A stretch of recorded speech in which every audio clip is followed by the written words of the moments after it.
Jackson, who's administrator of EPA, and Ms. Bennett is there to provide additional information if she needs it, which she probably won't, but we're delighted to have you here as well. And I'm going to recognize myself for 3 minutes for the purpose of making an opening statement. This is a joint hearing of the Energy and Power and the Environment and Economy subcommittees of the Energy and Commerce Committee.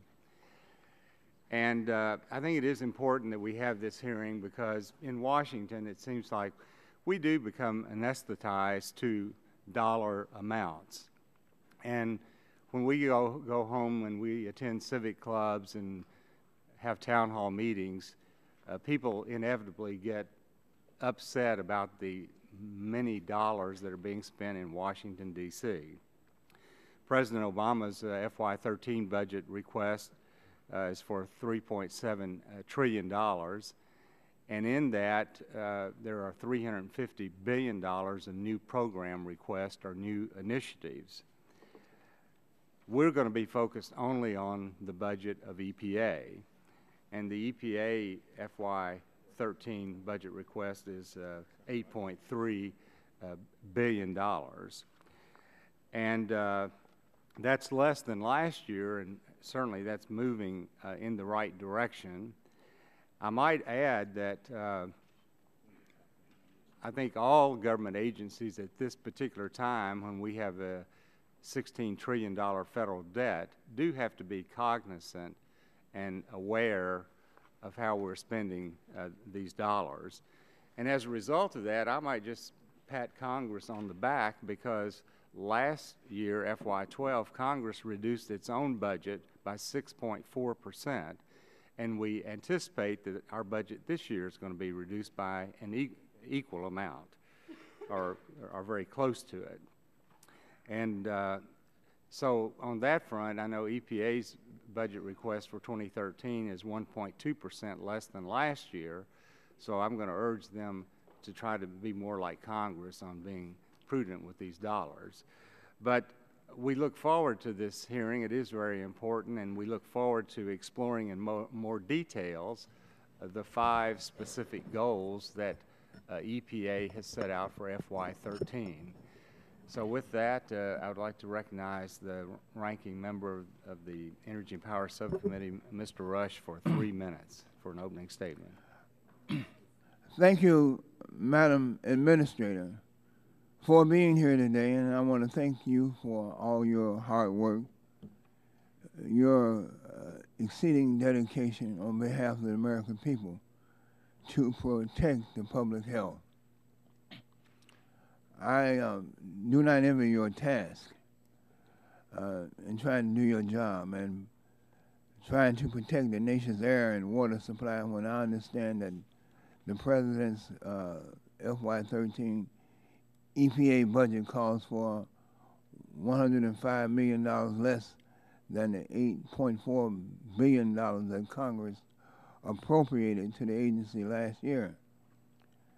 And on top of these budgetary restraints, you've got to deal with the constant partisan demonizing that's going on in this Congress about the work that your agency does so valiantly in protecting our nation's most vulnerable population.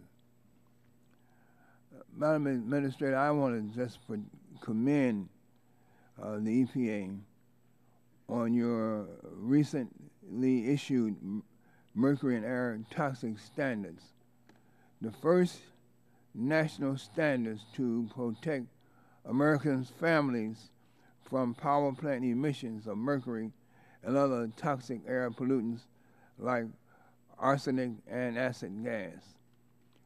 These rules will protect millions of vulnerable children and millions of families from harmful and costly air pollution and provide the American people with health benefits that far outweigh the cost of compliance. It must be noted that the EPA worked extensively with stakeholders, including industry and others, to minimize costs and maximize flexibility before finalizing these standards. And I would also note that, as you predicted, Madam Administrator, some companies are already scaling back their estimated compliance costs as a result of the MATS standard. While the MATS rule and other environmental regulations have been blamed for potentially causing wide-scale plant retirements, upon careful notice, we see the limited facilities that are indeed being retired are among the oldest and the dirtiest and the most inefficient facilities that are no longer economically feasible in light of cheaper and abundant supplies of natural gas and low energy demand. So, Madam Administrator, I strongly support the work you're doing. I look forward to your testimony today, and I congratulate you for being at the helm of one of the better agencies in the government and for the work that your agency does. Thank you. And I yield back my time. Yeah. You'll notice that our clock's not working up on the wall. I still got some time left. And they are in the process of fixing that, but in the meantime, we do have this one that's working. And at this time, I recognize the chairman of the Environment and Economy Subcommittee, Mr. Shimkus, 3 minutes for an opening statement. Thank you, Mr. Chairman. I would just note for my colleagues that the green light does go on and the yellow does go on when you're getting close to time. So the numbers aren't, but the lights are working. So, and I would just like to welcome the administrator and to my friend, Mr. Rush. Good thing we have drilling and fracking to recover all that natural gas that's going to help us move to a cleaner future. Without that, we couldn't access these natural gas reserves, and I hope that the administration, with newfound love for natural gas, will not inhibit drilling, fracking, and also regulate the flaring issues to try to stop the natural gas. Your request is for $8.3 billion to fund the EPA in 2013. I've been quoted saying we wanted to go as a committee line by line, and unfortunately, the documents that we've been provided so far doesn't give us a lot of detail about where the money is planned to go and how it's to be spent. So hopefully this hearing will help us flush some of that out, and hopefully the follow-up documents that we request will provide it so we can have an analysis of where the money you're requesting is actually designed and destined to go. Based upon what I see, only about 1% less spending is proposed from last year. With such a minimum decrease from an agency whose funding has skyrocketed under this administration, I have concerns we are not committing our maximum effort towards scaling back wasteful spending. Whether it's Clean Air, Drinking Water, Solid Waste Disposal Act, or Superfund, all these programs deserve a complete review, and I hope this administration is committed to working with us to promote a transparent look into where, by statute, the dollars and cents flow at the EPA. This help will go a long way towards assisting our efforts to give confidence to the American public that we are protecting human health and the environment, trimming unnecessary spending where appropriate, and eliminating duplicative programs. Equally as important as the money we are spending is leftover money we are not spending. In this case, I'm referring to the billions of dollars EPA has that it will carry over from prior year appropriations, about $3.3 billion, some of it not obligated. And the question is, why can we only find $100 million in savings when we have billions of dollars that are not spent in this current year? That's not talking about the billions not spent in the obligated funds. Rather than sitting on these funds, EPA should bring down spending requests in its budget or work to spend down these funds in areas where it makes sense. Lastly, activities by this agency, both regulatory and non-regulatory, incur public and private costs. This committee needs to know what all EPA activity is costing taxpayers directly from funding we authorize and appropriate in Congress. Even more important, especially during these economic times, is what those actions could mean in terms of jobs and the economy. Our economy continues to struggle, and one of the fastest ways for us to get back on course is providing common sense regulatory certainty by eliminating unnecessary burdensome regulations. This will spark American job creators and help develop the conditions essential for economic growth and job creation in the United States. These companies want to stay here, and or come back need to be assured that we understand how to balance oversight and public health regulation with innovation and growth. Again, I do appreciate Administrator Jackson being here today as we move forward on this budget. I look forward to having an open dialogue, and we'll see how today goes. Thank you for coming. This time I'd like to recognize the gentleman from Texas, Mr. Green, who's ranking member of the Environment and Economy Subcommittee, for 3 minutes for an opening statement. Thank you, Mr. Chairman. By not having the lights, I thought maybe we had changed the rules to allow us to go under Senate rules, so where we could make these hearings last all day. I'm sure our administrator would love that. I want to thank you for holding this important hearing on the EPA's 2013 budget request. One, it takes care of our jurisdiction with our committee that all of us are concerned about in the oversight of EPA. This year, the administration and Congress will once again be forced to make some tough choices when it comes to our budget. The task of choosing which programs to fund is an inevitable position, and I understand it's not an easy task. I've reviewed the EPA's request, and I must say I'm extremely concerned and disheartened by the decision to fund many of their programs by drastically cutting the funding for the Superfund program and the Drinking Water State Revolving Fund. Our 29th district in Houston, we have 2 Superfund sites that are in close proximity to our district, the San Jacinto Waste Pits and U.S. Oil Recovery. San Jacinto Waste Pits was added to the National Priorities List in 2008. The EPA has been conducting studies and begun the very early stages of the cleaning up the site. The U.S. Oil Recovery site was listed as a proposed addition to the National Priority List in 2011. From what I've witnessed at the San Jacinto Waste Pits, I believe the EPA is making great strides in the Superfund program. Yet at $1.176 billion, the Superfund's request for 2013 is the lowest request for the program in the last 10 years.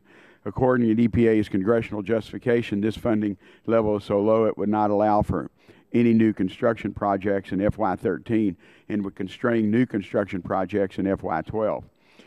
My fear, which I think is very clearly shown in the administration's budget, is Superfund sites and other Superfund sites across the country will be abandoned and left to contaminate our environment, or left for our state agencies to remediate. In 2011, only 11 new sites were proposed for inclusion on the National Priorities List, but 15 were added and only 7 were deleted. These small numbers, and even if they are improvement over the past years, the EPA can still do better and should be placing a priority on a very long list of Superfund sites that continue to be cleaned up, even if the EPA does not request the funds. And I hope other members with Superfund sites in their districts will share my concern with the massive cut in Superfund. I yield back my time. Gentleman yields back. Thank you. At this time, I recognize the gentleman from Texas, Mr. Barton, for 3 minutes for an opening statement. Mr. Chairman, could I defer for a few minutes? I want to give it. I just got through with the doctor's office, and I want to get collected before I. But you do want to talk later. I do, but if you could let somebody else go. Mr. Waxman's been very courteous and said he's willing to go now. So I'd like to recognize Mr. Waxman from California for a 3-minute opening statement. Thank you, Mr. Chairman. Administrator Jackson, thank you for being here today, and thank you for your outstanding leadership that you've provided to the Environmental Protection Agency. Under your leadership, EPA is making our air safer to breathe and our water safer to drink, and you are doing so in a way that will strengthen our economy and create jobs. Congress should be your partner in these efforts. But since Republicans took control last January, the House of Representatives has tried to undermine your efforts every step of the way. The EPA budget represents a small portion of the overall federal spending. Under the President's proposal for fiscal year 2013, EPA funding would be less than 1/4% of the federal budget, and EPA would share over 40% of these funds with the states and tribes to help implement federal environmental laws and achieve national goals. But today we'll hear that your budget is too big. We will be told that we can't afford investing in clean air and clean water. These attacks are really part of a broader agenda. This has been the most anti-environmental House of Representatives in history. House Republicans have voted over 200 times to undermine basic environmental protections that have existed for decades. They have voted to block actions to prevent air pollution, to strip the EPA of authority to enforce water pollution standards, to halt efforts to address climate change. Cutting EPA's funding is just another way to limit the agency's effectiveness. This is an extreme agenda. American families want clean air and they want clean water. They don't want their health put at risk by exposure to toxic chemicals. They understand that stalling action in climate change means more intense and frequent heat waves, more droughts, more flooding, more loss of coastline. According to the IEA, delaying action until the end of the decade will quadruple the costs of the global economy. They understand inadequately funding cleanups of Superfund sites will increase their complexity and costs. 1/4% of our budget is not too much to spend on clean air and clean water and a healthy environment. In fact, I believe it may not be enough. Thank you, Mr. Chairman. Thank you, Mr. Barton. Are you ready now? I'm ready. The gentleman from Texas recognized for 3 minutes for an opening statement. Well, thank you. I want to give the administrator an A for attendance at our hearings. She's always been gracious about appearing. I cannot give you an A for your performance because I think you've tended to evade some of our more direct questions, but we do appreciate your attitude and willingness to appear before us. Today, Chairman Whitfield and Chairman Shimkus and their two subcommittees are going to conduct a hearing on the EPA's 2013 EPA budget. EPA has over 17,000 employees. They have a budget over $8 billion. You would think that with that much manpower and that many dollars, they'd be able to answer some of the questions that this Congress and this committee and this subcommittee has been asking them for the past year. You have to comply with the President's Executive Order 13563, which require that regulations promote economic growth, innovation, competitiveness, and job creation. That order further requires the federal agencies to employ, and I want to highlight, the least burdensome tool for achieving regulatory ends, taking into account benefits and costs, both quantitative and qualitative. Repeatedly, the EPA, under your direction, has said that they don't have to comply with this executive order or have done so in a most perfunctory way. This committee has written letters requesting specific health benefit and monetary losses and gains from each and every regulation that you've proposed. These, to the extent that you have attempted, your administration has attempted to answer these letters, they've been evasive and have not responded to the specific request. In terms of the science and research funding and support activities, such as quality assurance supervisory budget and things of this sort, your agency has been funding research with grants to people who serve on the review committees. Is this a conflict of interest? Almost every single member of the Clean Air Science Advisory Committee has been directly or indirectly funded for research. This would be similar to myself counting my votes for my reelection. It wouldn't be a surprise if I won if I'm counting the votes. These members that serve on these advisory panels are often asked to review other research that they themselves were a party to or were on the original research team. Is this the only way and the best way to do so-called peer review? There is a manual called the Reference Manual on Scientific Evidence. This is published by the Federal Judicial Center as a guide to research for the reasons to propose new regulations. These guidelines are followed by the world's leading toxicologists and epidemiologists on how to study the health effects for pollution. Your agencies refuse to follow some of the basic standards in this manual.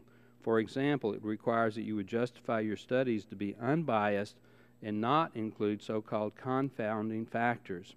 A confounding factor is when another causal factor confuses the relationship between the agent of interest and the outcome of interest, such as the utilization of particulate matter PM2.5 instead of mercury to justify the utility mercury air toxic standard or MAC standard. The EPA has not been able to find an ambient air causation for toxicity, so you use manipulated studies on precautionary principles that this Congress and no other Congress has ever agreed to. The EPA has taken it upon its own authority to set energy and manufacturing policy by way of manipulated studies to, again, overrule the Congress. In my opinion, this is unacceptable and should be stopped. I could go on and on, but my time has expired. Suffice it to say that you can look forward to an exciting hearing today and a dialogue when we get to the Q&A period. But thank you for your attendance. Thank you, Mr. Chairman. This time, recognize the gentleman from Michigan, Mr. Dingell, for a 3-minute opening statement. Mr. Chairman, I thank you for your courtesy and for recognizing me, and I commend you for holding this hearing. First, Commissioner Jackson, I want to thank you for visiting the North American International Auto Show in Detroit last month with me. I hope you enjoyed your tour and the exciting new fuel-efficient and advanced technology vehicles coming from Detroit. I think there was a high level of energy at the show, and I thank you for taking the time to attend. It was most helpful to our people, and I hope the experience was valuable to you and to the EPA in understanding all of the problems we in Michigan have.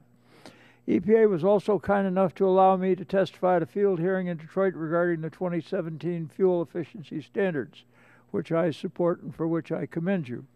I appreciated the opportunity, and I am encouraged that EPA and NHTSA held these field hearings across the country asking for input from the public. Not everyone can testify in Washington because of travel costs and other difficulties that are imposed on them. And so I believe it's important to get the feedback from as many Americans as possible on issues affecting their day-to-day lives back where they live. I hope that my colleagues in this committee will review the President's budget proposal for EPA as a working document that includes programs that may need more fundings and a few that perhaps could deal with less. Just because members disagree with some of the actions taken by EPA recently doesn't mean that we need to defund or to dismantle EPA. As I've said a number of times, the Clean Air Act alone has reduced key pollutants by 60% since 1970, while at the same time we saw the economy grow by over 200%. I believe we can maintain a healthful environment while creating jobs and growing businesses without going back to the days of mercury-tainted lakes or smog-filled air. I hope that we will have today in this committee a civil discussion where we can find ways to continue growing the economy while taking steps to preserve the environment without resorting to demagoguery and saber-rattling and other similar unfortunate behavior. I'd like you also to know that I do have a few small remaining concerns in that I requested from EPA and others an explanation of why it is that we have that nice little problem where FERC may order people to produce electricity for which EPA will then fine them for violating the law. I hope that this is a matter that you will give some attention to when you get back down to EPA, and we'll look at the questions that I was asking earlier in this committee so that you can give us some answers as to why we have this curious, unfortunate, and I think obviously unfair event going forward. In any event, I want to tell you how much I appreciated the way that you have handled the fuel efficiency standards and the uniform standards for the United States and the agreements which we have with Canada, with California.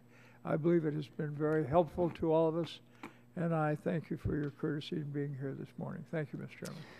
Thank you, Mr. Dingell. Our clock's still not working, but now our red light's working also. So we have a green light, a yellow light, and red light. And Mr. Upton is not here this morning, so I'm going to recognize Mr. Murphy of Pennsylvania for a 3-minute opening statement. Thank you, Mr. Chairman. I appreciate that, and welcome here, Administrator Jackson. One of the things that I wanted to make a statement on had to do with how Pennsylvania is doing with natural gas. It's an abundant, clean fuel. We're excited about this opportunity. Of course, we want to make sure we do it right, that it's done in a way that respects the environment, that it is done in a way that makes sure that we are protecting the air and the land and the water. Along those lines, slightly more than a year ago, last March, I'd asked the EPA for information if they thought that Pennsylvania laws were adequate in their strength and adequately enforced. Maybe things slip by. I still think it's important that the EPA does give information on what the states are doing. to give recommendations throughout that. I must admit I'm not one that favors that the EPA tells every state what to do, but given that many states are involved with this, I think it is valuable that the EPA can play a role in reviewing what states are doing with fracking. And I know that investigations are taking place, but also to make recommendations on the laws and the regulations within the various states. All of us would like us to have some energy independence and certainly have clean air, and certainly we recognize that natural gas is an abundant clean fuel resource, but we also want to make sure we do it right. And I'm hoping that that's something that can come out of the Environmental Protection Agency as we work with this. One of the things that's worth noting that many of the farms that I have visited in my district over the years, I noted some years ago there were certainly ones that in many cases were run down with old barns, old tractors, fence lines that were broken, and farms that were struggling along. Certainly now that they have found natural gas on their property from the Marcellus Shale and the Utica Shale, I've noticed consistently that these are farmers who've been able to buy new tractors, put a fresh coat of paint in their barn, build greenhouses so they can grow plants all year long, and hydroponics, other modern farming techniques, and really work to clean up their farms on multiple levels. So it has had a benefit for the economy as $2 billion worth of new investment have taken place in Pennsylvania. But above all, I'd like to emphasize again, it is important that the states and the EPA work in partnerships on this. And I'm still hoping that over time, we'll be able to hear from the EPA on their recommendations of state standards with a very specific review of the laws, the regulations states have on the books, and recommendations if they feel that they're being adequately enforced and directed. And with that, I'd like to yield the remainder of my time to the gentleman from California, Mr. Bilbray. Thank you very much. And Administrator, one of the concerns I've had as somebody who's been involved in the environmental review and regulatory oversight is that too often we take the mentality of a cop of looking to give tickets rather than, let's just say, as a fire inspector who helps, works, and is proactive. One of my, I just like to point out items that really I'm concerned about is how much the EPA can be proactive working with other agencies at actually helping people get to an environmental better option rather than always saying what they can't do and what they must do rather than creating opportunities. A good example, I think, that when we get down to it is that we may be talking about nuclear reactors causing a take of invertebrates and aquatic life. But how often do we talk about asking the regulatory agencies on nuke to take a look at gas-cooled reactors, which are totally eliminate that problem? But do we take the attitude of, well, that's not our department, we're just basically on the other side? These kind of proactive approaches, things like looking at why we don't open up more lands for rare earth extraction is going to be important if we're going to talk about clean, efficient electric energy too. Go back, Mr. Chairman. Thank you, Mr. Bilbray. I think that concludes today's opening statement. So I'll recognize myself for 5 minutes for the purpose of asking questions. I'm so anxious to ask questions, I guess I should let you testify first, Ms. Jackson. So I'd like to recognize you 5 minutes for an opening statement. Excuse me. Thank you, Mr. Chairman, and thank you for inviting me to testify on the President's fiscal year 2013 budget for the Environmental Protection Agency. I'm joined by the agency's Chief Financial Officer, Barbara Bennett. EPA's budget request of $8.344 billion focuses on fulfilling EPA's core mission of protecting public health and the environment while making the sacrifices and tough decisions that Americans across the country are making every day. EPA's budget request fully reflects the President's commitment to reducing government spending and finding cost savings in a responsible manner while supporting clean air, clean water, and the innovative safeguards that are essential to an America. Ms. Jackson, excuse me just 1 minute. Some of the members are having difficulty hearing. If you could move that a little bit closer. I'll get closer to it. In some cases, we have had to take a step back from programs. This budget reflects a savings of $50 million through the elimination of several EPA programs and activities that have either met their goals or can be achieved at the state or local level by other federal agencies. Let me spend a moment discussing major elements of EPA's budget request. This request recognizes the importance of our partners at the state, local, and tribal level. As you know, they are at the front lines of implementing our environmental laws like the Clean Water Act and the Clean Air Act. In fact, the largest portion, 40% of EPA's funding request, is directed to the state and tribal assistance grants appropriation to support their efforts. Specifically, this budget proposes that $1.2 billion, nearly 15% of EPA's request, be allocated back to the states and tribes through categorical grants. This includes funding for state and local air quality management grants, pollution control grants, and the Tribal General Assistance Program. The budget also proposes that a combined $2 billion, another 25% of EPA's budget request, also goes directly to the states for clean water and drinking water state revolving funds. This funding will help support efficient system-wide investments and development of water infrastructure in our communities. We are working collaboratively to identify opportunities to fund green infrastructure, projects that can reduce pollution efficiently and less expensively than traditional gray infrastructure. Additionally, EPA's budget request would fund the protection of the nation's land and water in local communities, reflecting the President's commitment to restoring and protecting the Great Lakes. This budget requests that Congress maintain the current funding level of $300 million for the Great Lakes Restoration Initiative. This support will continue to be used for collaborative work with partners at the state, local, and tribal level, and also with nonprofit and municipal groups. The budget also requests support for protection of the Chesapeake Bay and several other treasured and economically significant water bodies.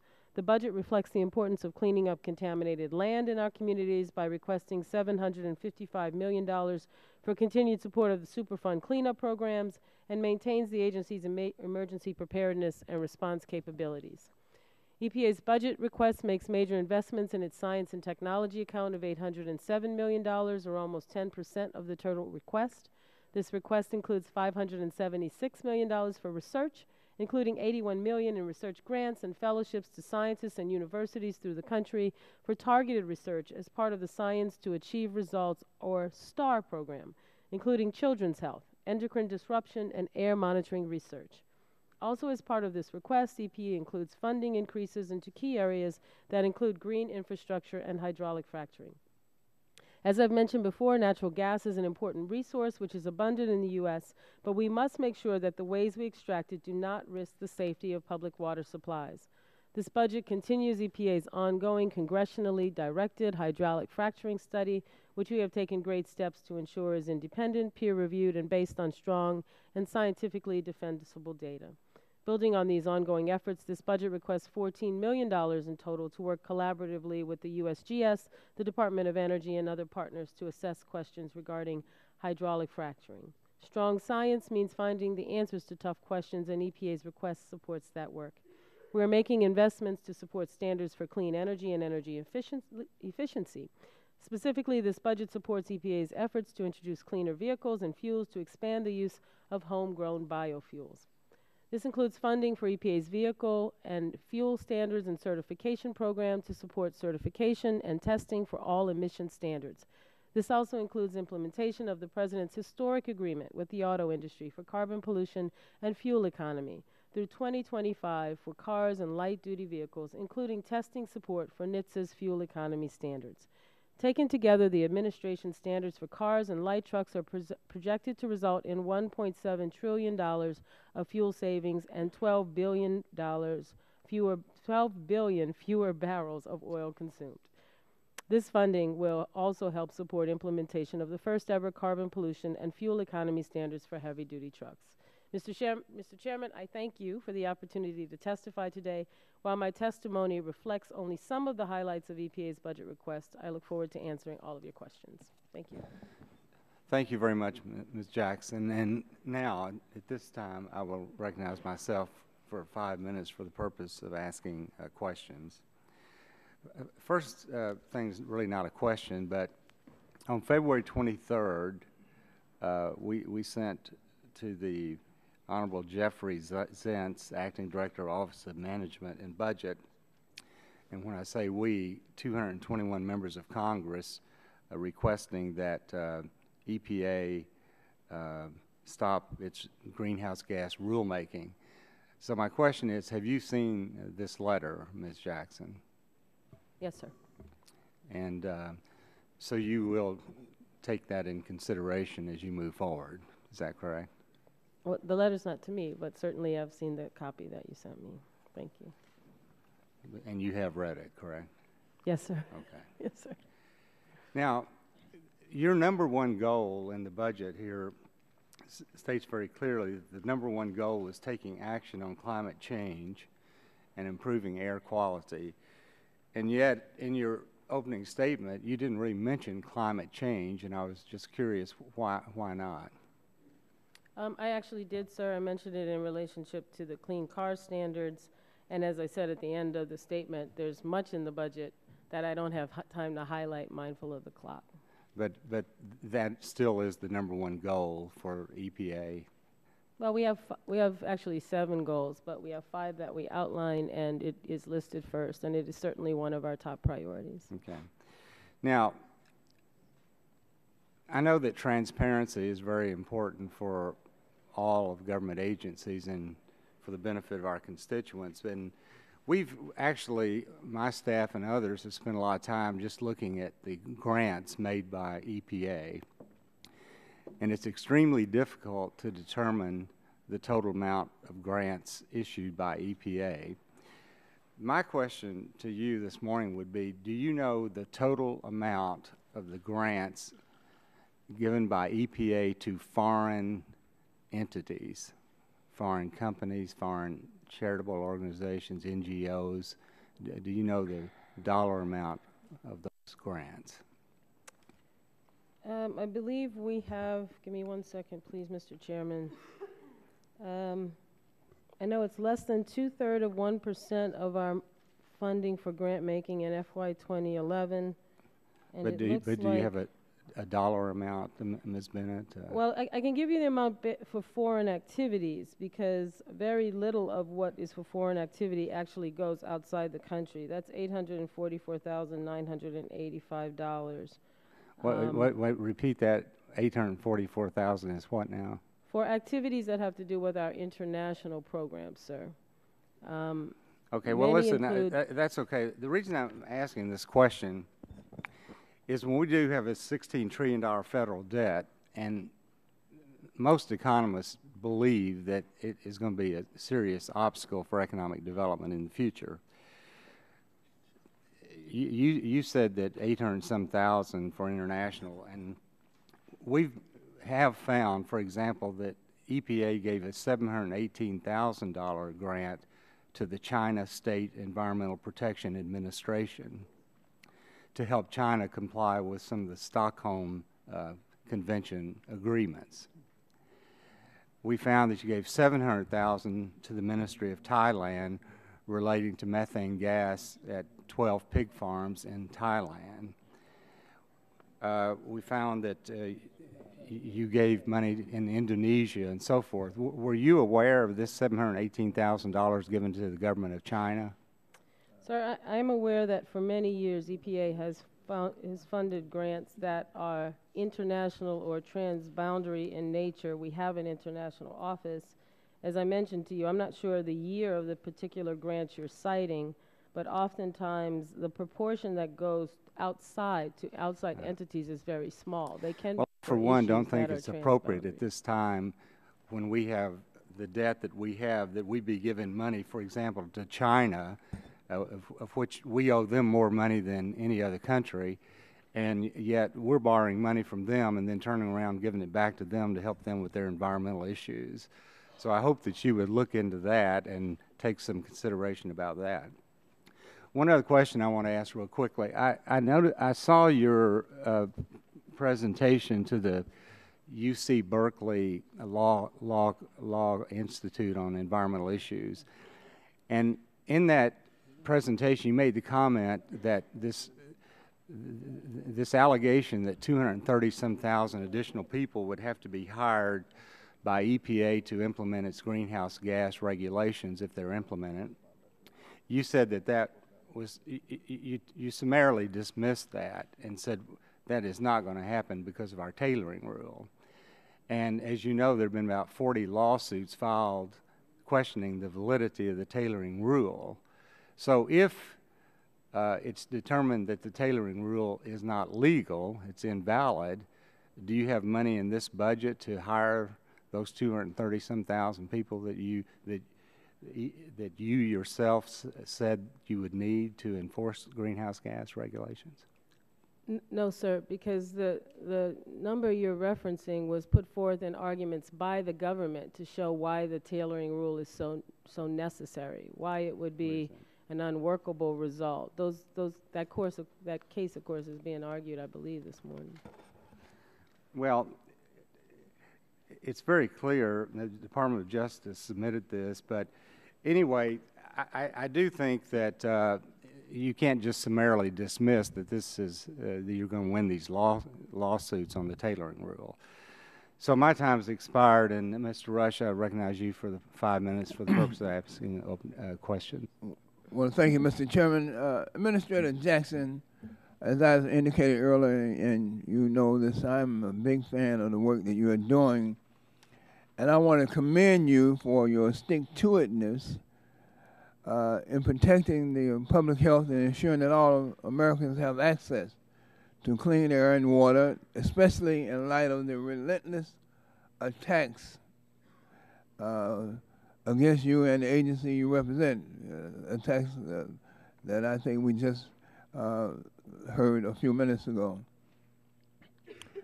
One issue that was recently brought to my attention is the 316B rule that protects against the impingement and the entrainment of fish in cooling water intake structures that EPA is in the process of finalizing.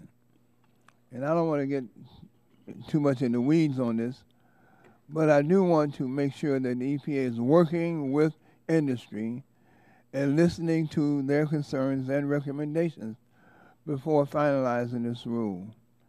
As you know, my main priority is protecting the public's health and welfare, and I want to make sure that the EPA gets this right and finalizes a rule that we all can live with. I think that it's very important that we remain mindful of the cost-benefit analysis when issuing the final 316B rule to make sure that we are not imposing undue costs that would in turn harm customers by unnecessarily raising energy prices.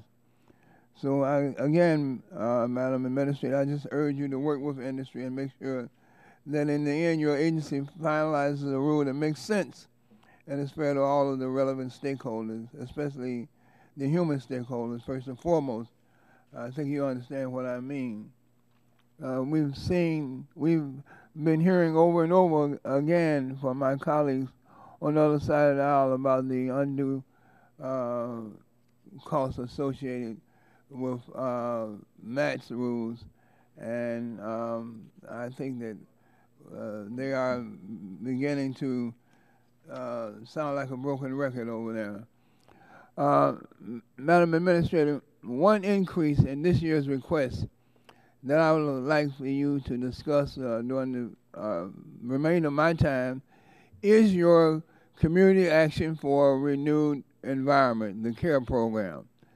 This very, very important and vital program has allowed communities living in environmental hotspots to come together to work and address the dangers in their neighborhood. It's a small program, but it makes a real big difference. A small program that carries a big punch. Unfortunately, last year the appropriators defunded the program, and I'm glad to see that the EPA is working to continue this vital program, and it has included in this year's request. Can you explain briefly what the CARE program is, who benefits, and what will the communities be able to do with the $2.5 million? Thank you, Mr. Rush. The Community Action for a Renewed Environment grants are small grants. They go to community organizations to assist them in activities such as monitoring, community education and awareness, assistance. Much of environmental protection now is individual protection, actions that individuals take to either understand threats to their environment or to change their own actions. And so they've gone to a variety of groups, but they're pretty small grants, and they go to nonprofit organizations, community groups around environmental issues.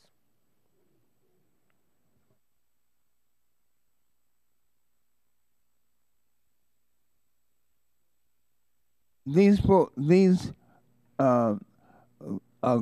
to local community-based organizations. What has been the history, if you can, of the results of these programs? Is there?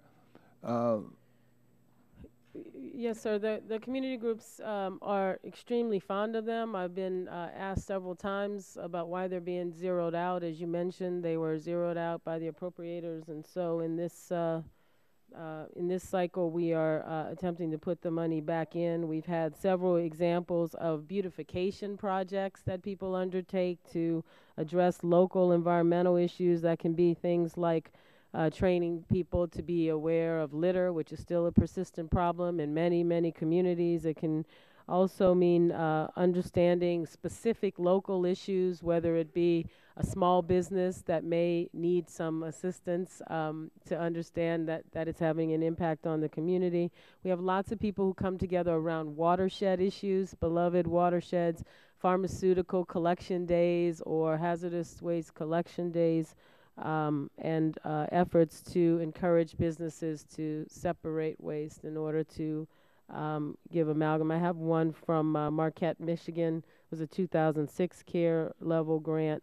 Earth Keepers Partnership included 140 congregations, 25 regional pharmacies, police departments, the Kinawa Bay Indian community, dental offices, and a financial community, all coming together to protect their environment. Great program. Thank you. I'll yield back the balance of my time. Gentleman's time's expired.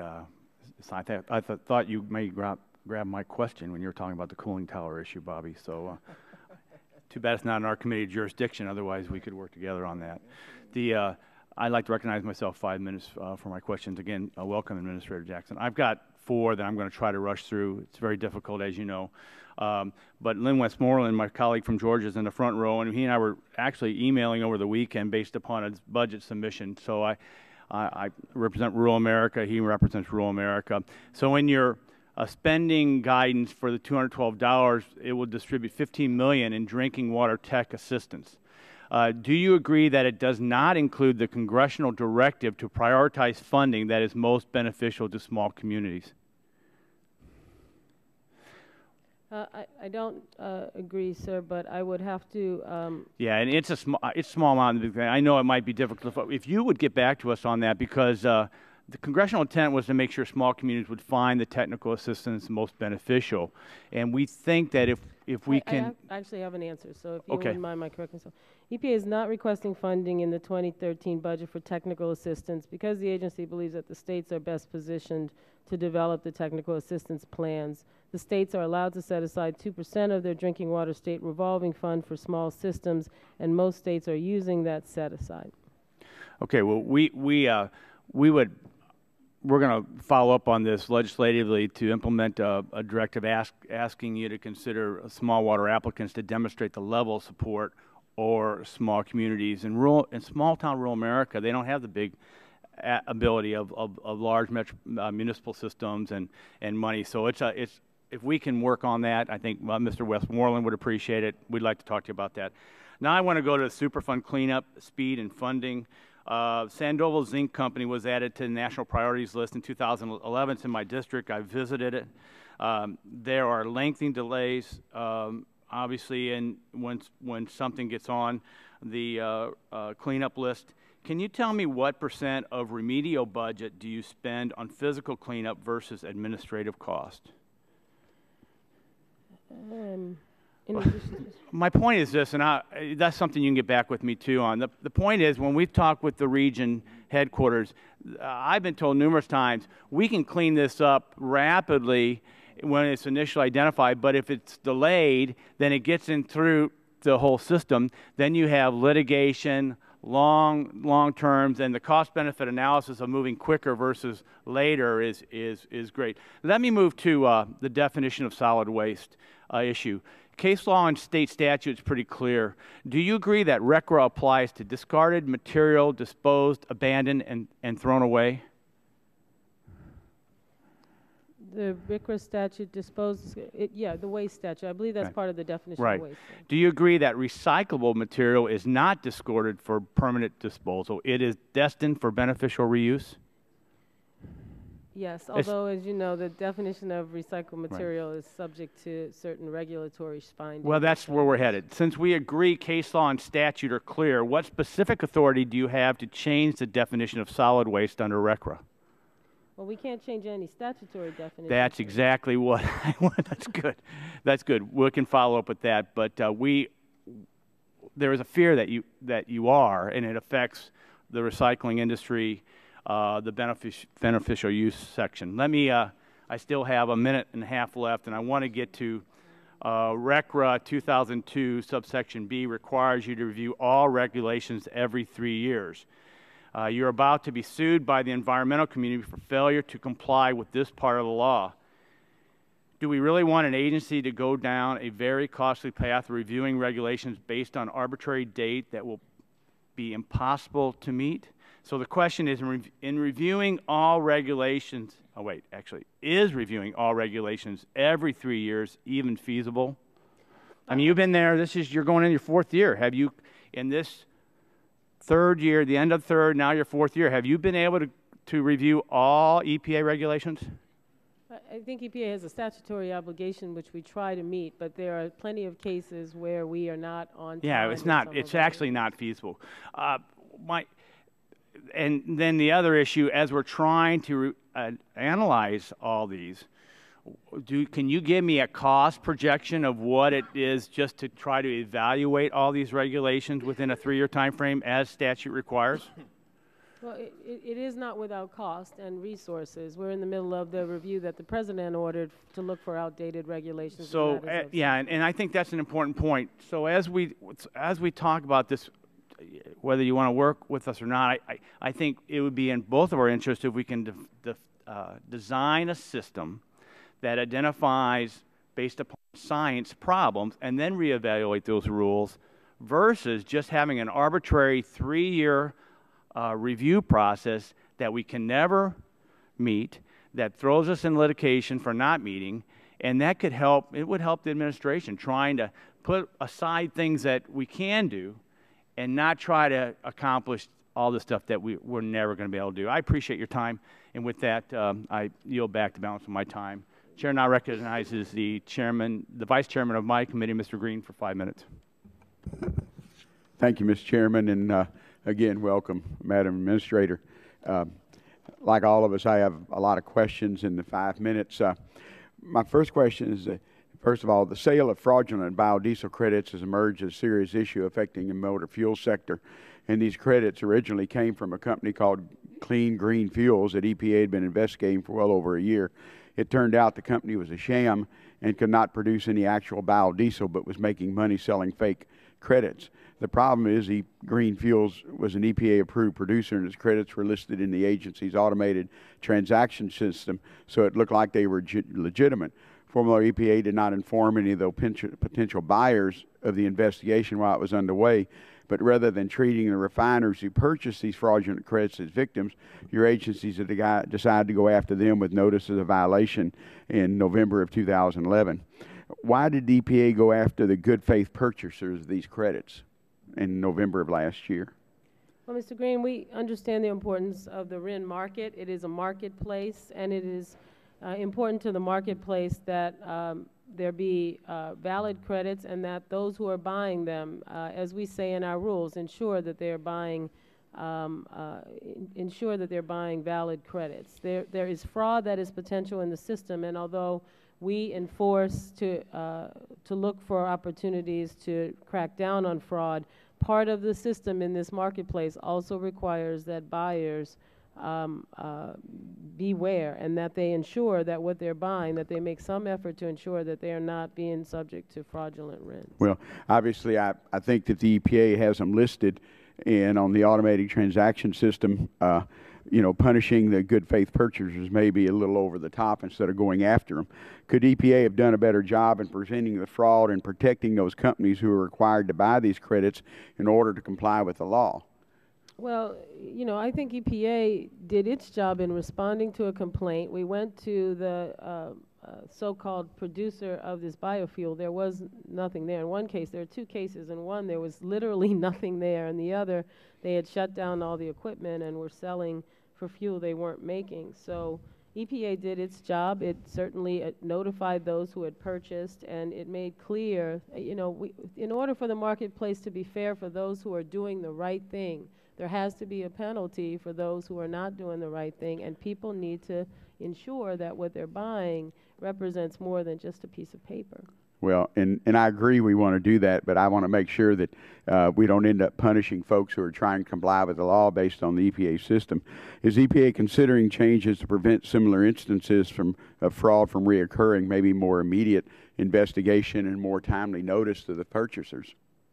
So EPA's limited enforcement resources are spread pretty thin. When we found out about the case, we certainly went out and enforced against it. But our rules are very clear that it requires both parties, the buyer and the seller, to engage in ensuring that what they're doing is actually not fraudulent, but real production of biofuels. It's important to the small producers, and the large oil companies who are buying these RINs certainly have resources that they could bring to bear as well. Well, I know we have some large oil companies and large refiners, but again, in some cases they relied on information from the EPA. My next question is the President's budget for FY13 budget includes an interagency study that the DOE, EPA, and the U.S. Geological Survey are partnering on to examine environmental and health effects of hydraulic fracking. Can you explain the purpose behind the study and how this is any different from what the EPA has been currently doing? Certainly, Mr. Green. The study is a expansion. Right now, EPA is doing a congressionally mandated study to look at the impact of hydraulic fracturing on drinking water supplies. That's been publicly scoped and independently reviewed as we're beginning it. This is additional money to work with our partner agencies, as I said in my opening remarks, to look at air quality, water quality, and ecosystems impacts, to ask the hard questions to ensure that fracking remains safe. Okay. I understand that the hopefully independent peer review will be incorporated. Will there be stakeholder input to be incorporated? Well, we're just beginning to scope that with our federal agencies, but and obviously we have to wait for budget approval, but I think we would look to do a transparent and valid study and look for public input as well. And I know you and I have discussed this in the past, and would you agree that there's no way we can develop our vast natural gas resources without the use of hydrofracking? That's right. The natural gas resources that the country has are in shale rock, and fracking is the way to release those resources. It needs to be done safely and responsibly, but it would need to be done. And I think we agree responsibly, but we still need the natural gas. Mr. Chairman, I don't know how much time I have, but I have one last question. Not everything is cut in the budget, and I said earlier this request included some important programs like the electronic manifest system. The current system of paper manifest is outdated and labor-intensive and simply not as safe as it should be. Administrator Jackson, what is the purpose of the electronic manifest system? Well, to move to a paperless system, it is easier for record generation, record retrieval, transparency of information. It's about $2 million in our budget, and we think that it would be a giant step forward and mindful of the times we're in, sir. The cost of the system is $2 million, and did you receive that amount? And I know I'm out of time. None, sir. Okay. In 12 we did not, and we're requesting it in 13. Okay. Mr. Chairman, I've run out of time, but I know Chairman Shimkus and I have talked about some of the things we can do with this, and so I look forward to working with you on it. This time I'd like to recognize the gentleman from Texas, Mr. Barton, 5 minutes for questions. Thank you, Mr. Chairman. Madam Administrator, back in October, I think October the 12th, you appeared before a hearing of this committee, and I asked you a question about the number of credit cards at the EPA and what the limits were and how much money was spent and what the criteria. We put that in a follow-up letter to your administration on November the 1st. We've still not gotten an answer. Can you enlighten us on the status of that query and what the response is going to be to it? I think you have your EPA women mixed up. I think that was Ms. Bennett's hearing, and we will certainly endeavor to get you an answer as soon as we can. Okay. Do you know where it is? Do you know anything about it other than we haven't got any response at all? I know we're preparing a response, and we'll be getting a response to you, sir. Okay. You've been doing quite a bit of travel, which is a good thing, I think. I don't have a problem with administration officials traveling, but some of the locations seem a little bit I won't say puzzling, but interesting. You were recently down in Brazil at a conference on urban sustainability. Can you tell us what urban sustainability is? I accompanied the President of the United States when he visited Brasilia to meet with President Rousseff. And there, the two presidents decided to focus on sustainability issues in advance of the Rio +20 conference, which is a UN conference to be held in Brazil. Urban sustainability is an issue facing Rio de Janeiro as they look at the games that are coming in the next several years, and as the large influx of people into cities in much of the developing world. They asked us for information on what cities here are doing that help them to be green, to help them to save energy, to feed their people, to provide energy and water and waste for all those people who are moving in. We're working with the city of Philadelphia. They're doing some very innovative wastewater work. Can you tell us what that trip cost? Not off the top of my head, sir. Can you tell us what your travel budget is? We can certainly get you the information, sir. Can you tell us who set your travel budget? Our overall travel budget is down and has been decreased every year. I set our agency's budget by asking our folks to, as much as possible. Would you say your personal travel budget is several million a year, several $100,000 a year, tens of thousands? I don't know. We're happy to get you the numbers. You don't have any idea? And you don't have any idea who set your budget? Is it just up to you? Well, if you want to go somewhere, you go? I'm the head of the agency. I take responsible for the reductions in travel that have happened every year that I've been here. Yes, sir. Okay. I want to ask about your nonprofit grants. We went to your website, and some of them seem to be absolutely total sense. The Air and Waste Management Association, the American Lung Association, but some of them are a little bit puzzling. You've got 1,000 friends in Iowa that you gave $30,000 to. You're better off in Pennsylvania. You have 10,000 friends that you gave $85,000 to. The Alabama People Against a Littered State got $75,000. But then we come to some that I'm very confused. The Bible Baptist Church got $200,000. Why would EPA give money to a Baptist Bible church for $200,000? Why not, sir? Okay. How about Camp Kumbaya? Your administration gave $20,280 to Camp Kumbaya. Can you tell me what that's about? I'm happy to get you information on any of our small community grants, sir. But what's the environmental core mission of Camp Kumbaya? I don't personally know Camp Kumbaya, sir. I've never been there, but I'm happy to get you information. How about Art from Scrap? Art from Scrap? Art from Scrap. You gave $18,000 to Art from Scrap. Yes, sir. Not you personally, but the EPA. Do you know what the nonprofit budget is for the EPA? We give several grant programs. I am guessing, but it is simply an uneducated guess, which you're not supposed to do in a hearing. That many of these are under the community. Is it hundreds of millions? Is it tens of millions? Is it? It's more than millions. It's probably several million, because the CARE grant program in the past has been about $2 to $2.5 million a year. It was zeroed out this year, so we are not giving those grants. And I can tell you that many communities are concerned. I would be interested at least in what happened to why Camp Kumbaya. That just seems to me to be a little bit difficult to justify. Anyway, my time's expired, Mr. Chairman. Thank you. At this time, recognize the gentleman from Michigan, Mr. Dingle, for 5 minutes of questions. Thank you for your courtesy. Madam Administrator, yes or no?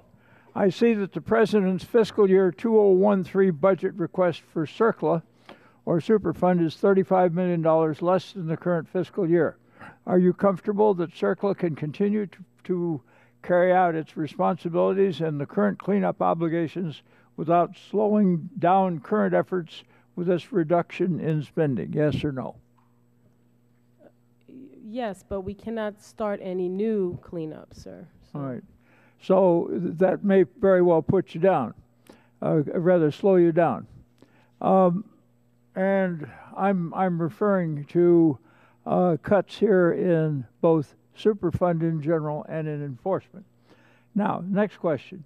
I, along with two of my colleagues from the Great Lakes region, will request the Appropriations Committee maintain level funding for the Great Lakes Restoration Initiative. I know that you've been supportive in the past restoration efforts in the Great Lakes. Do you believe that level funding will adequately support Great Lake restoration and invasive species prevention and control efforts? Please answer yes or no. Yes. Yes, sir. Madam Administrator, are you aware, or rather, as you are aware, the state of California is moving forward with the level 3 tailpipe emission standards for carbon monoxide, NOx, and hydrocarbons. What is the status of EPA's efforts regarding equivalent standards? EPA has undertaken a look at reducing the level of sulfur. Those are the so-called Tier 3 standards. They are essentially similar to California's, and that rulemaking continues. We are working still in-house on proposed rules. Thank you. Madam Administrator, what is EPA doing to ensure that American manufacturers, most specifically American auto manufacturers, will not have to worry about a patchwork of regulations on these requirements? Sir, the National Car Standards, Clean Car Standards, which EPA is proud to have partnered with the Department of Transportation on, give one national standards for vehicles for both fuel economy and greenhouse gas emissions from now until the year 2025.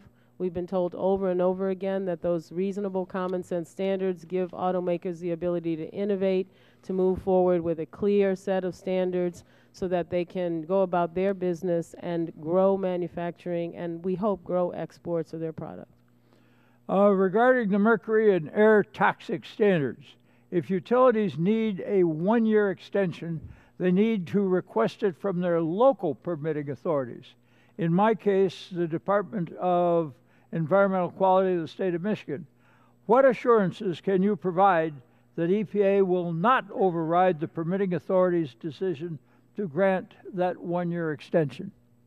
Well, first, I believe very strongly that state permitting agencies, having run a permit agency myself, are the front line and know their individual permittees best. But second, the President of the United States, at the time that we issued those standards, ordered an executive order for EPA to give the additional year, to be lenient and to work to ensure that states did it. It is still their ultimate authority as to whether or not to give the year, but EPA is certainly not posed or poised to override the President's executive order. Now, Madam Administrator, utilities in the state of Michigan are concerned that they will first have to be in violation of the mercury and air toxic standards before requesting a 2nd-year waiver to comply with the new standards. Is that the case? Yes or no? No, it is not, but it does bear a little explanation, sir. You don't mind if we are concerned. Would you give us some more comment on this for the purposes of the record, if you please? Yes, sir. What we've asked utilities to do, and which I believe they are doing, is working with their public utility commissions and state regulators now to look forward and put forth their plans for their fleets on how they're going to comply with the standards. If in doing so they identify plants that they believe need to go longer than that 4th year. Now, we have this concern. If not, what do the utilities in Michigan or elsewhere need to do in order to be given that second 1-year extension? That's a matter of great concern to our people. I think the earlier that they can come forward, sir, and let us know that they believe they're going to need that 2nd year, not waiting until the end when they do face non-compliance, they can and we can work with the state to ensure that through an agreement they have additional time. They will have to show that they need the time and that there's no other power, but those are findings they need to make. Now, Madam Administrator, I understand that the new source performance standards are currently being reviewed by OMB. Can you tell me if the standards will apply to modified sources, yes or no? Sir, it's not a good idea for me to speculate on rules that are still in review. So I would prefer respectfully to ask that we wait until those rules are out for public comment. They will go through full public comment, but I can tell you that we have endeavored to be reasonable and to reflect the fact that technology is limited for existing sources. You can understand that our people have a great deal of concern on this matter. Mr. Chairman, I thank you for your courtesy. Thank you. This time, I recognize the gentleman from Nebraska, Mr. Terry, for 5 minutes. Thank you, Mr. Chairman. Madam Administrator, I'm concerned about the efforts being undertaken at U.S. EPA to supplant state regulators as the primary regulators on a number of environmental issues, particularly in areas where the states have been sole regulators for decades. Quite frankly, I'm very proud of my folks in Nebraska and think they've done a fine job. Since this is a budget hearing, it strikes me as if the federal government were going to push the states aside so it can occupy the regulatory field in a way it never has. That you are going to need lots of new bodies in your regional offices and D.C. headquarters, as well as lots of new budget authority to pay for these people and programs. So I'd appreciate it if you'd please state the first part of the question.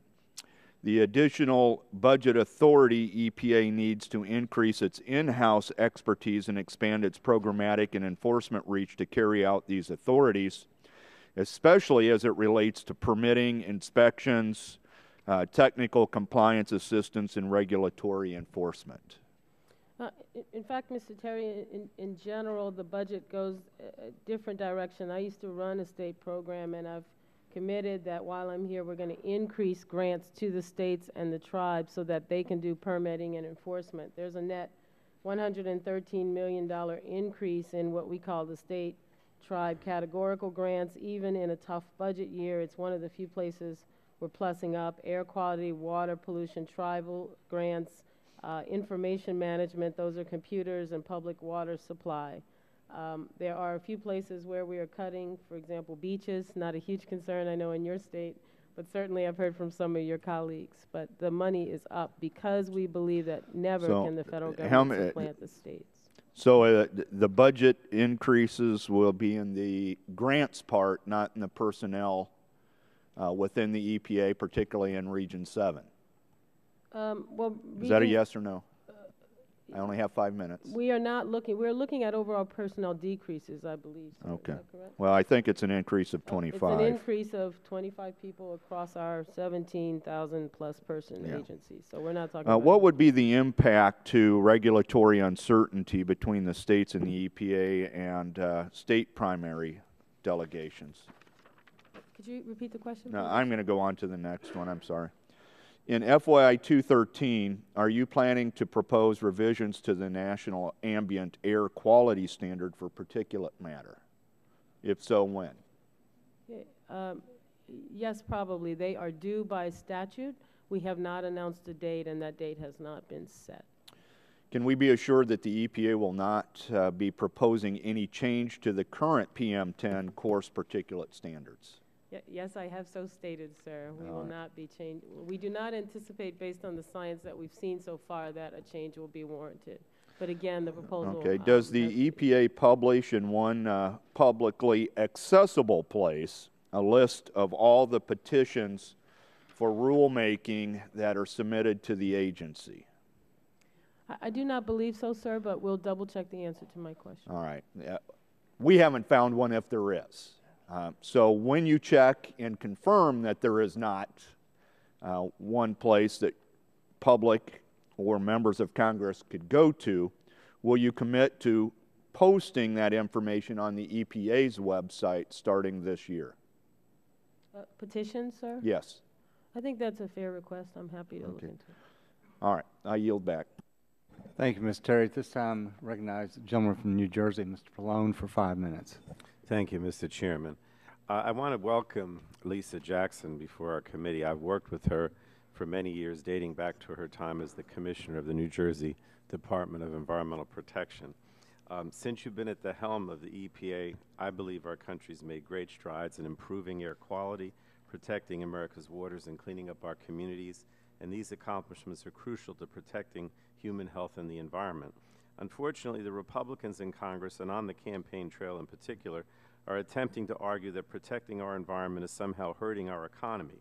I don't think that's true. I don't think you need to choose between a strong economy and a clean environment. I think they bolster each other. And I think it's oftentimes my colleagues on the other side make broad generalizations without looking at the facts. According to the Nonpartisan Economic Policy Institute, EPA's toxics rule will lead to the creation of 84,500 jobs between now and 2015. And I just mentioned that as one example of how safeguarding our environment can help bolster the economy.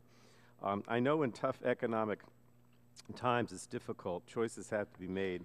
But I have confidence that, Lisa, that your agency will continue its success in protecting human health and the environment. I wanted to ask a couple questions specifically about New Jersey. As you know, in the state of New Jersey, we have the most Superfund sites in the nation. We're the most densely populated state, and it's crucial that these sites be cleaned up. The President's budget proposes the lowest level for Superfund cleanup in the last 10 years, and that's going to make it difficult to expedite cleaning up these sites. I think it also states in the budget that there will be no new construction projects. And, you know, this goes back to the issue of jobs again. Cleaning up Superfund sites provides quality jobs in local communities. Before it expired in '95, the money to clean up the Superfund sites came from taxes on polluters. But unfortunately, because Congress has not reauthorized the taxes, the burden of funding cleanup now falls on the shoulders of tax-paying Americans. I've introduced a bill, the Superfund Polluter Pays Act, that would reinstate the taxes on oil and chemical companies. And I just wanted to ask you, given the fiscal austerity in our current budget, do you agree that reinstating the Superfund taxes would enable EPA to clean up these toxic sites faster and create more jobs? Yes, sir. The administration has come out in favor of reinstatement of that tax. Now, I heard you mention the elimination of the beach grants in the President's budget proposal. That program, actually I was part of the original authorization of the beach grants and the reauthorization. It was funded at only $10 million last year, but these grants have resulted in a number of monitored beaches tripling nationwide since the program started.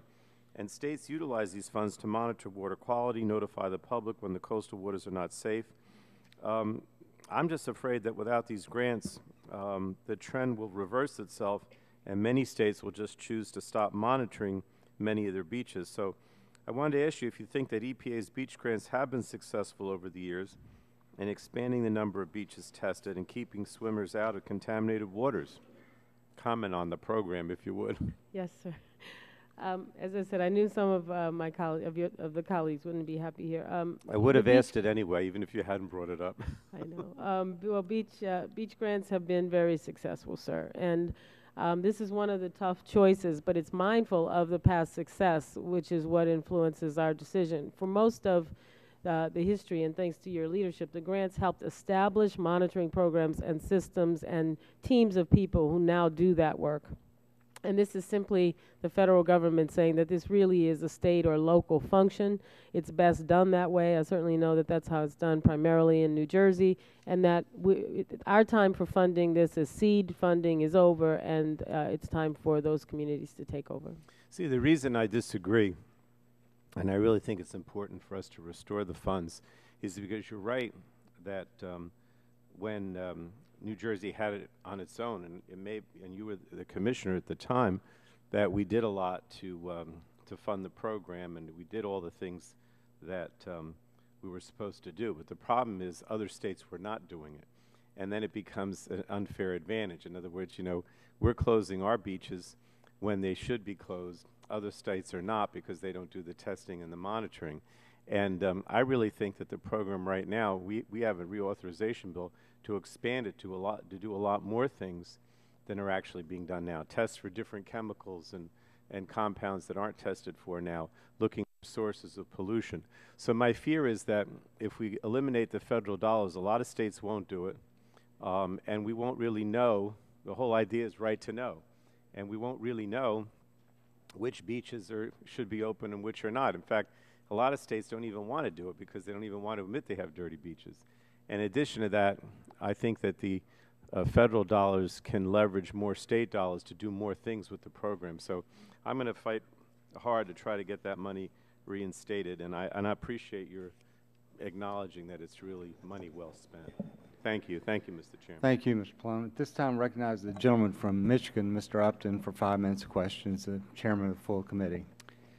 Thank you, Administrator Jackson, for being here this morning. I do have a couple questions. I apologize for being in and out with lots of different things going on. I appreciated the letter that I think Gina McCarthy sent. You're aware of this yesterday, or maybe it's, yesterday, to Chairman Whitfield. And in that letter, on the first page, you write in the last paragraph on that first page, that is why EPA conducted extensive refinery modeling to understand the cost impacts of a variety of fuel requirements. As a result, the only fuel requirement we are considering for Tier 3 is one that would lower the amount of sulfur in gasoline. So my question is, does that mean that you will not look at the Reid vapor pressure or the octane components of a final rule? Is that what I read between the lines? Yeah, I think that's pretty much, yes. Yes, sir. I agree with that interpretation. Okay. Good. Now, we are all concerned about job losses across the country, and I know there was a study that came out that showed a number of refineries that are closing from California, New Mexico, New Jersey, Virginia, Pennsylvania, and the Virgin Islands that total 5,500 jobs. And they're closing for a variety of different reasons. And one of the reasons is the regulatory burden that many of these have. And I know that with the refineries that are closing, particularly in Marcus Hook, Pennsylvania, as well as in the Philadelphia, the Sunoco refineries there, totaling about 2,000 jobs, there is a concern that they are that the fuel for those areas will be coming in from overseas and will be refined, losing those jobs. The question is, have you taken a look, as we all are concerned about the planet, have you taken a look at the regulations that our refineries currently have versus what they are in some of the new refineries that have been built in the world, such as China and in the Caribbean? Have you actually looked at the difference in the regulations between what we have and what we have when we close these refineries, what in fact that refined oil will have in terms of the regulations impacting them? Well, generally, yes, I think the program specialists have an understanding of the differences between our regulations and maybe other countries. Of course, the Virgin Islands, we regulate and have regulated for years in the Virgin Islands government. I have to say that those private sector decisions about refineries and their decisions to close, I have not seen any of them pointing directly to regulatory burdens in those decision makings. And I think the administration is going to look carefully, especially at the recent decisions, and keep an eye on them, and also hope that they work with local and regional parties to address any shortages that might cause. Well, as I understand it, one of the main reasons that the refineries are closing in the Philadelphia area, that they are now going to refine that in Nigeria rather than in the United States. And it was in large part because of the cost differential between the two. Sir, again, it's a private sector decision. I will not speak for them. I will tell you that my understanding has been about supply, but I only know what I read of their decision-making process. EPA was recently criticized in the magazine The Economist for how it measures benefits from the expensive MAC rules. I don't know if you saw the story or not. It was just recently here, February 18th issue. The article explains that when analyzing the costs and benefits of the rules, most of the benefits come from co-benefits And the question that I have is, why doesn't the EPA take the time to analyze the public health benefits associated with most of the pollutants actually being regulated, and wouldn't that make much more sense? I personally believe that the co-benefits and the economic benefits of those are valid and important, but to answer your question more directly, in the case of mercury, for example, which is a neurotoxin, the social science of economics simply isn't to the point where EPA can put a number on the value of lost IQ points or some of the things we'd be asking to try to value. We certainly know and have good science and data to do things like premature death from soot pollution or asthma attacks from smog-forming pollutants. But mercury is admittedly more difficult, and so we do the best we can on mercury, but we don't ignore the co-benefits as well. Now, as you know, we passed legislation in the House to try and extend the time for these Boiler MAC rules to be put into effect to allow you more time. The federal court made the decision that they did in January.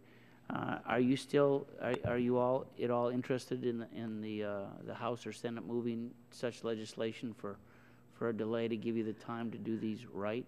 We are certainly mindful of the work that's been done here, sir, and I do hope that you know that we have been working in our re-proposed rules. The cost of compliance went down by 50%, mainly because we're taking into account the importance of biomass in acknowledging that that's going to be important feedstock. So we are looking, as you know, right now, the Boiler MAC is set for finalization in late spring of this year. Okay. You see the red light on and yield back. Thank you. This time I recognize the gentlelady from Florida, Ms. Castor, for 5 minutes of question. Thank you, Mr. Chairman. And welcome, Madam Administrator and Ms. Bennett. Citizens across America value clean air and clean water. So I want to thank you and everyone at EPA for what you're doing to protect our air and our water, and for your partnership with states and local communities. Now, two of the most important partnerships with our local communities involve the state, the Clean Water and Safe Drinking Water Loan programs. These are the vital dollars that help with stormwater infrastructure, replacing old pipes, wastewater infrastructure that's not real exciting, but they are vitally important when it comes to keeping our neighborhoods clean and our water bodies clean all across the country. They're also important job creators too, and the Recovery Act gave us a nice shot in the arm to help create jobs while at the same time leaving us with a lasting legacy of important infrastructure improvements. The issue is that the needs all across the country outweigh the resources. How would you characterize the backlog right now in stormwater, wastewater infrastructure? What is the magnitude? Yeah, independent estimates have put it at around $300 billion, I believe, nationwide. $300 billion, and I would guess in my home state of Florida, it's well beyond a single billion. It's probably much more than that. We have these aging water pipes. They need improvement. So I'm troubled that the budget request actually provides a haircut. How do you explain this? Tough choices, Ms. Castor. You know, we balance it by the fact that we have, because as you noted, the Recovery Act gave such a shot in the arm to these programs. It's been about $18 billion during this administration put into water infrastructure programs. And it is another cut. Tough choices, but we're at the point where we don't really have many places we can cut except in these infrastructure investments.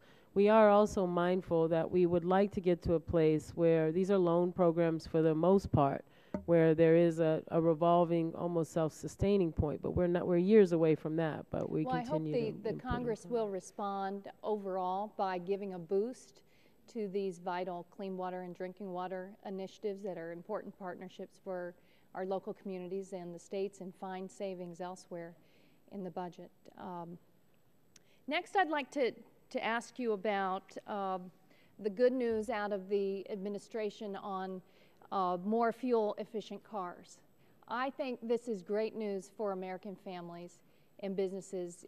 It appears that you all are building on the success. The Congress in 2007 passed the first increase in automobile fuel economy in 32 years. That was since 1975.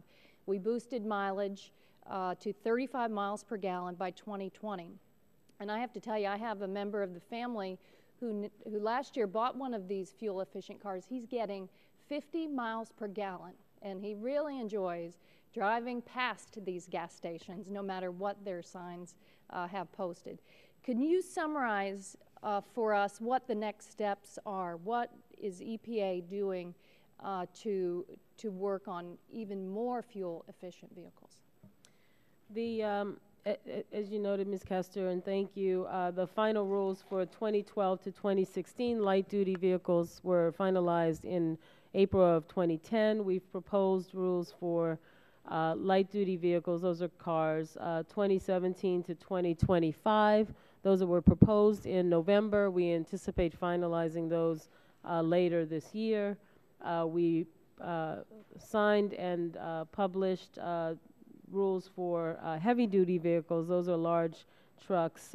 They were published in the Federal Register in September of 2011. Put it in the terms of the average American family and business. What does it mean? Cash back in their pocket? Absolutely. This means more money in your pocket and less trips to the gas station. It means that $1.7 trillion saved over the lifetime of the cars, going all the way to 2025.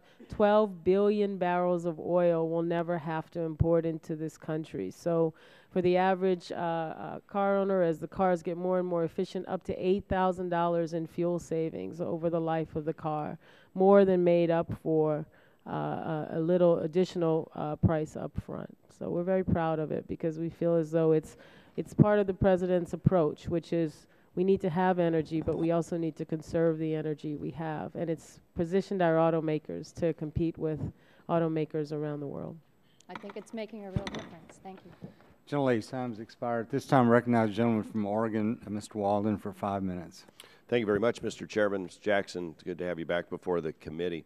I wanted to follow up on something that my colleague from Nebraska, Mr. Terry, had raised regarding putting things on the website.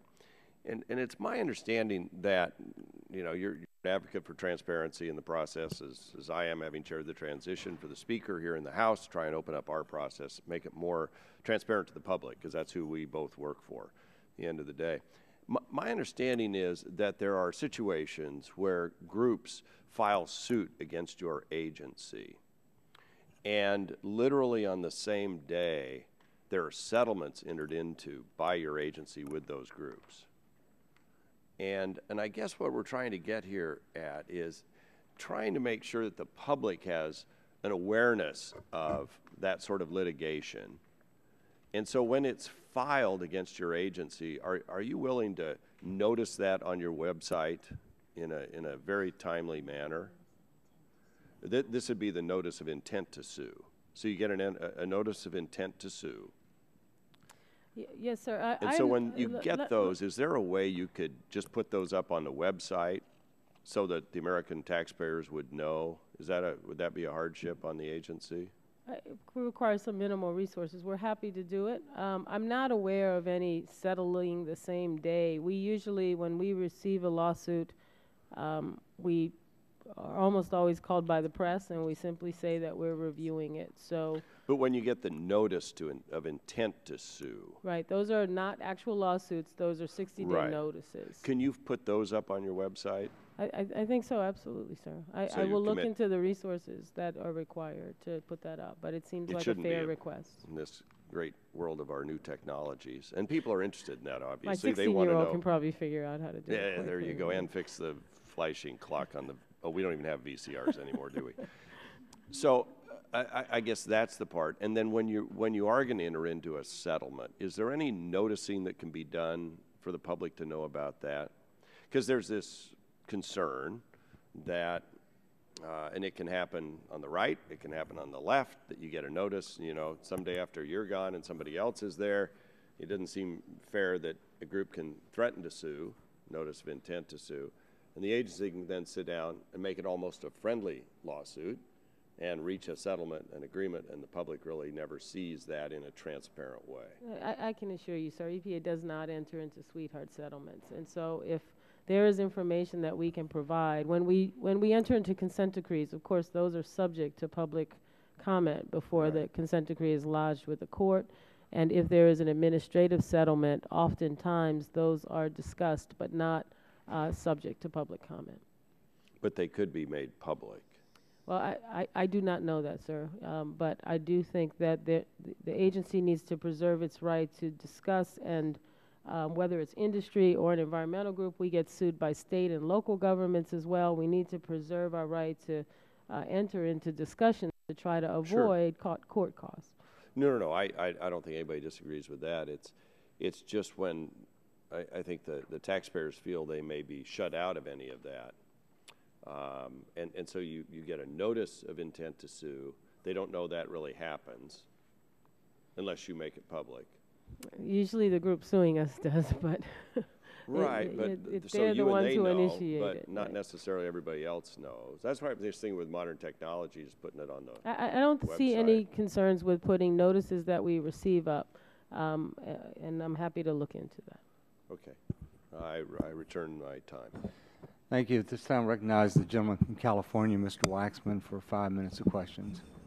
Thank you, Mr. Chairman. Administrator Jackson, the House Republicans have urged you not to issue pending proposed new source performance standards under the Clean Air Act to reduce carbon pollution from new power plants. They argue that the regulations will hurt the economy and are not necessary. I could not disagree more strongly. Climate change is the greatest environmental threat we face. Although these standards will have a modest impact on the overall problem, they are critical as a first step in tackling carbon pollution. They'll boost the economy by providing certainty to the power sector, allowing investment decisions to be made and new generation to be built. Administrator Jackson, you're an engineer, a practical problem solver. Does it make any sense to pretend climate change isn't happening and hope we can deal with it later? No, sir, it doesn't. Denying the science and the facts is, I think, indefensible, and putting off action until later is utterly irresponsible. According to the highly regarded International Energy Agency, if the world doesn't change course on climate now, within just 10 years, we will have built enough high-carbon energy infrastructure to lock our planet into an irreversible and devastating amount of global warming. Administrator Jackson, making smart choices when building new infrastructure is precisely what these regulations are all about. Isn't that right?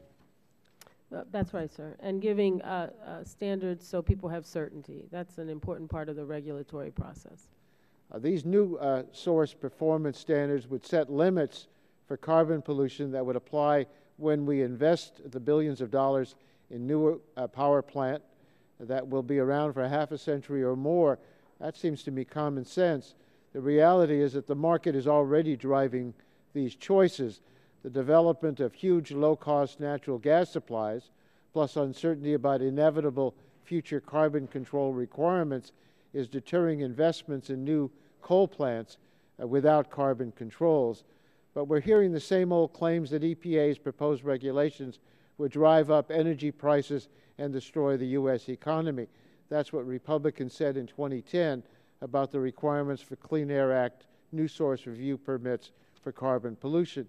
Administrator Jackson, the carbon pollution permitting requirements have been in place for over a year now. Is there any evidence that they're harming the economy? None, sir. None that I'm aware of, certainly. I believe people are getting permits and applying for them and moving forward. In certain jurisdictions, EPA is processing those permits. In fact, these requirements are encouraging new sources to be more energy efficient in a cost-effective manner, and I think that's going to be good for the economy overall. Every week we see new published scientific studies finding that climate change is already occurring, finding new threats to ecosystems, food supplies, and human health from a rapidly warming planet, finding that time to avoid a disastrous degree of warming is rapidly running out, and yet this Republican Congress does worse than fiddling while Rome burns. They're actually trying to stop anyone else from fighting the fire, and I want to commend your efforts to fight this fire, and I urge you to take the critical steps of issuing carbon pollution standards for power plants as soon as possible.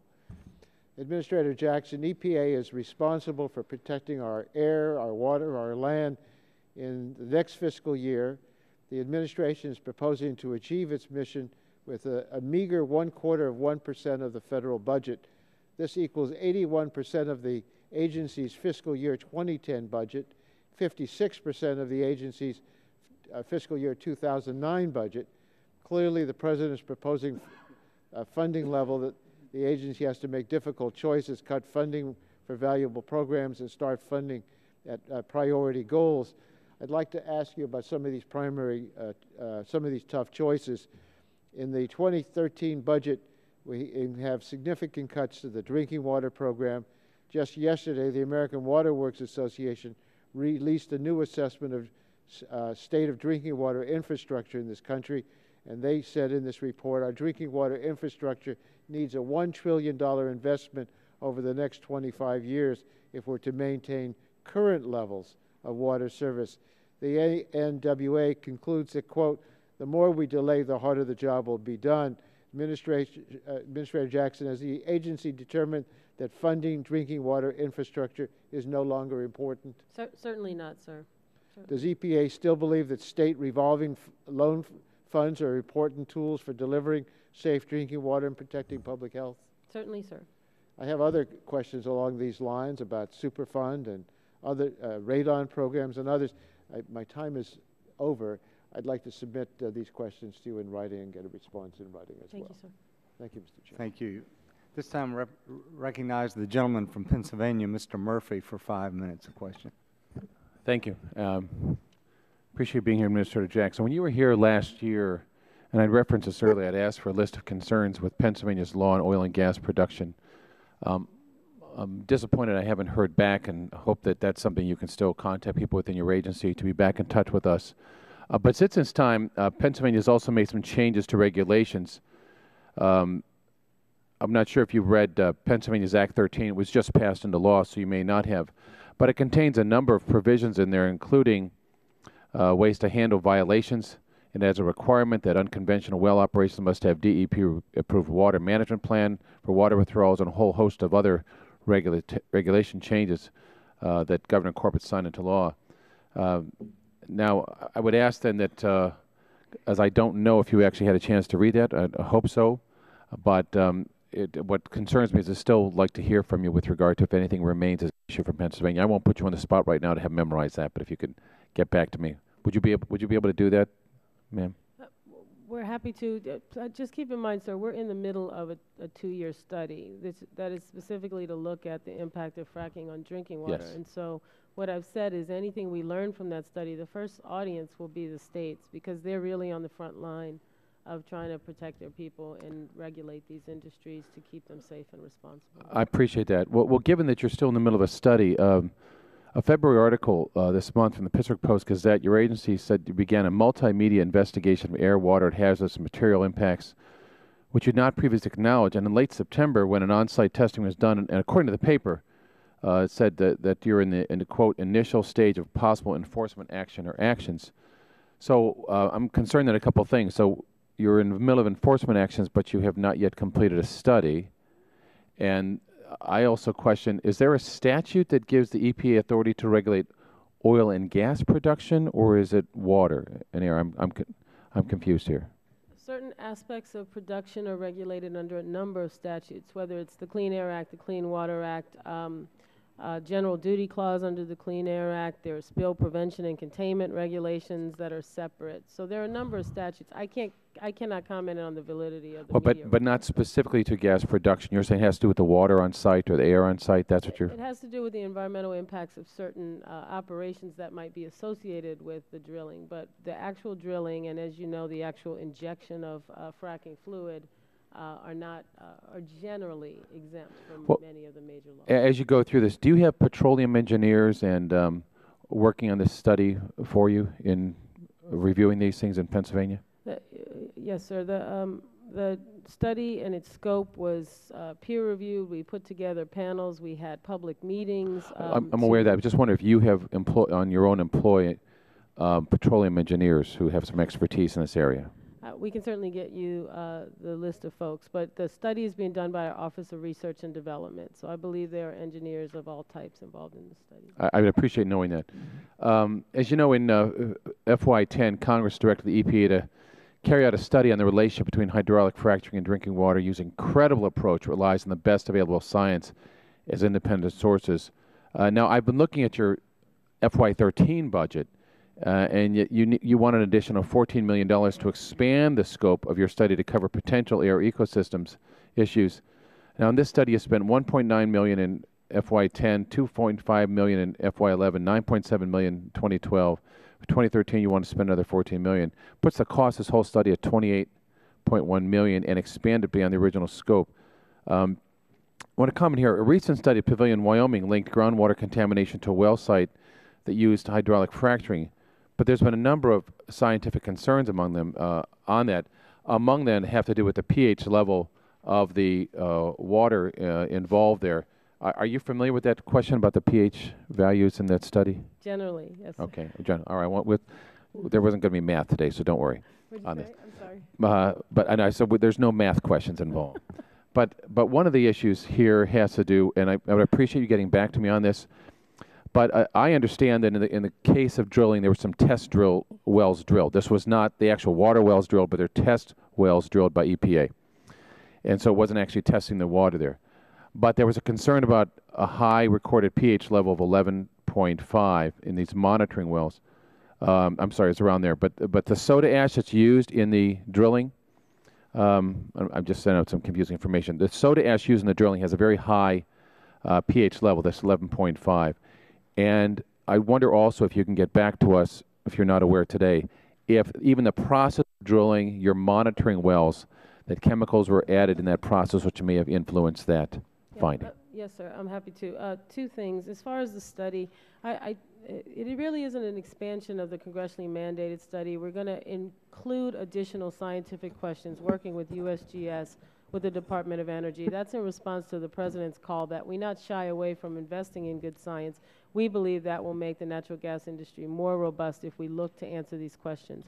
As far as Pavilion, I've spoken to the governor several times. We've agreed to review and move forward together on additional investigation. Certainly the use of some caustic like soda ash could raise pH, but we believe that when you look at the blanks and duplicate samples that our work is valid, but we're also agreeing to move forward collaboratively to take additional samples. I yield back. Thank you. Gentleman's time has expired. At this time, I recognize the gentlelady from California, Ms. Capps, for 5 minutes. Thank you, Mr. Chairman, and thank you for your testimony, Administrator Jackson. I want to begin with a brief comment. I was disappointed with the decision to eliminate Beach Act grants, and I find EPA's justification absurd. Without funding, county environmental health officials will have to drop testing. In San Luis Obispo County, we've seen 11 occasions when conditions were so bad that officials closed a stretch of shoreline to all contact. The possibility of cutbacks is not good news. We can't assume local jurisdictions will be able to replace lost grant funding. EPA needs to partner with our local communities, not leave them out to dry. Now on to questions. Last year, when you appeared before us to discuss the administration's 2012 budget request, you noted that adaptation to changing hydrological conditions is, and I quote, a significant issue faced by the nation's drinking waters and wastewater utilities. Unfortunately, the cost of these adaptation needs is not currently included in EPA's infrastructure replacement cost estimates for water and wastewater systems. And since that time, EPA's budget has further experienced cuts, but data continues to accumulate, demonstrating the scope of adaptation challenges faced by water systems. For example, a report recently released by the Johnson Foundation at Wingspread, American Rivers, and Cirrus concluded that our nation's drinking and wastewater infrastructure is not prepared to deal with extreme weather events, including persistent drought, shifting precipitation patterns, and declining snowpack. More frequent occurrences of these events will strain water systems to previously unknown levels and impose drastic costs on local communities across the country. However, since last year, I've taken steps to address this issue by introducing the Water Infrastructure Resiliency and Sustainability Act. This legislation would offer competitive matching grants to help local water systems build their resiliency to these changing hydrological conditions, and I'm pleased that this legislation enjoys wide support in the water utility community. My question, given these well-documented challenges facing the nation's water and wastewater systems, do you think this type of cooperative approach to promoting infrastructure adaptation and resiliency among federal, state, and local stakeholders can become an effective first step to address this issue? Thank you, Ms. Capps. Although I can't speak on the specifics of that legislation, I think that you bring up a good point. Adaptation and the issues it's going to mean for our infrastructure are significant and are going to require a collaborative approach in terms of engineers as well as folks who are interested in providing water, but also folks who are interested in lowering costs and in community public health protection. And is there a structure within the budget to deal with this? I don't believe so. I don't believe we have anything in the current budget, Ms. So we'll have to be innovative in figuring out ways to be cooperative in this area. So we're happy to work with your staff to. I'm happy to do that too. I want to turn to your work in advancing the Sustainable Communities Initiative, which is something I commend. And I was pleased to see the President again made this an important initiative a priority in his budget. This funding helps empower local communities to plan more sustainable communities with more housing and transportation choices so that families can live close to where they work, shop, and go to school. This dramatically reduces commuting times, which is not only good for economic growth, but also for energy independence. Do you see this type of sustainable development as an effective way for communities to help insulate themselves even from the rising gas prices? Yes, as communities choose, and it is a voluntary program, but for those communities who are choosing to look at those issues of transportation, energy, water, and efficiency and environment all together, they're finding win-win solutions. Good. Are there some examples, just for the record, of how this type of development impacts a community's energy independence? Oh, absolutely. You know, it can be a large city like Philadelphia where we're working with them. I should probably pick one in California. I apologize.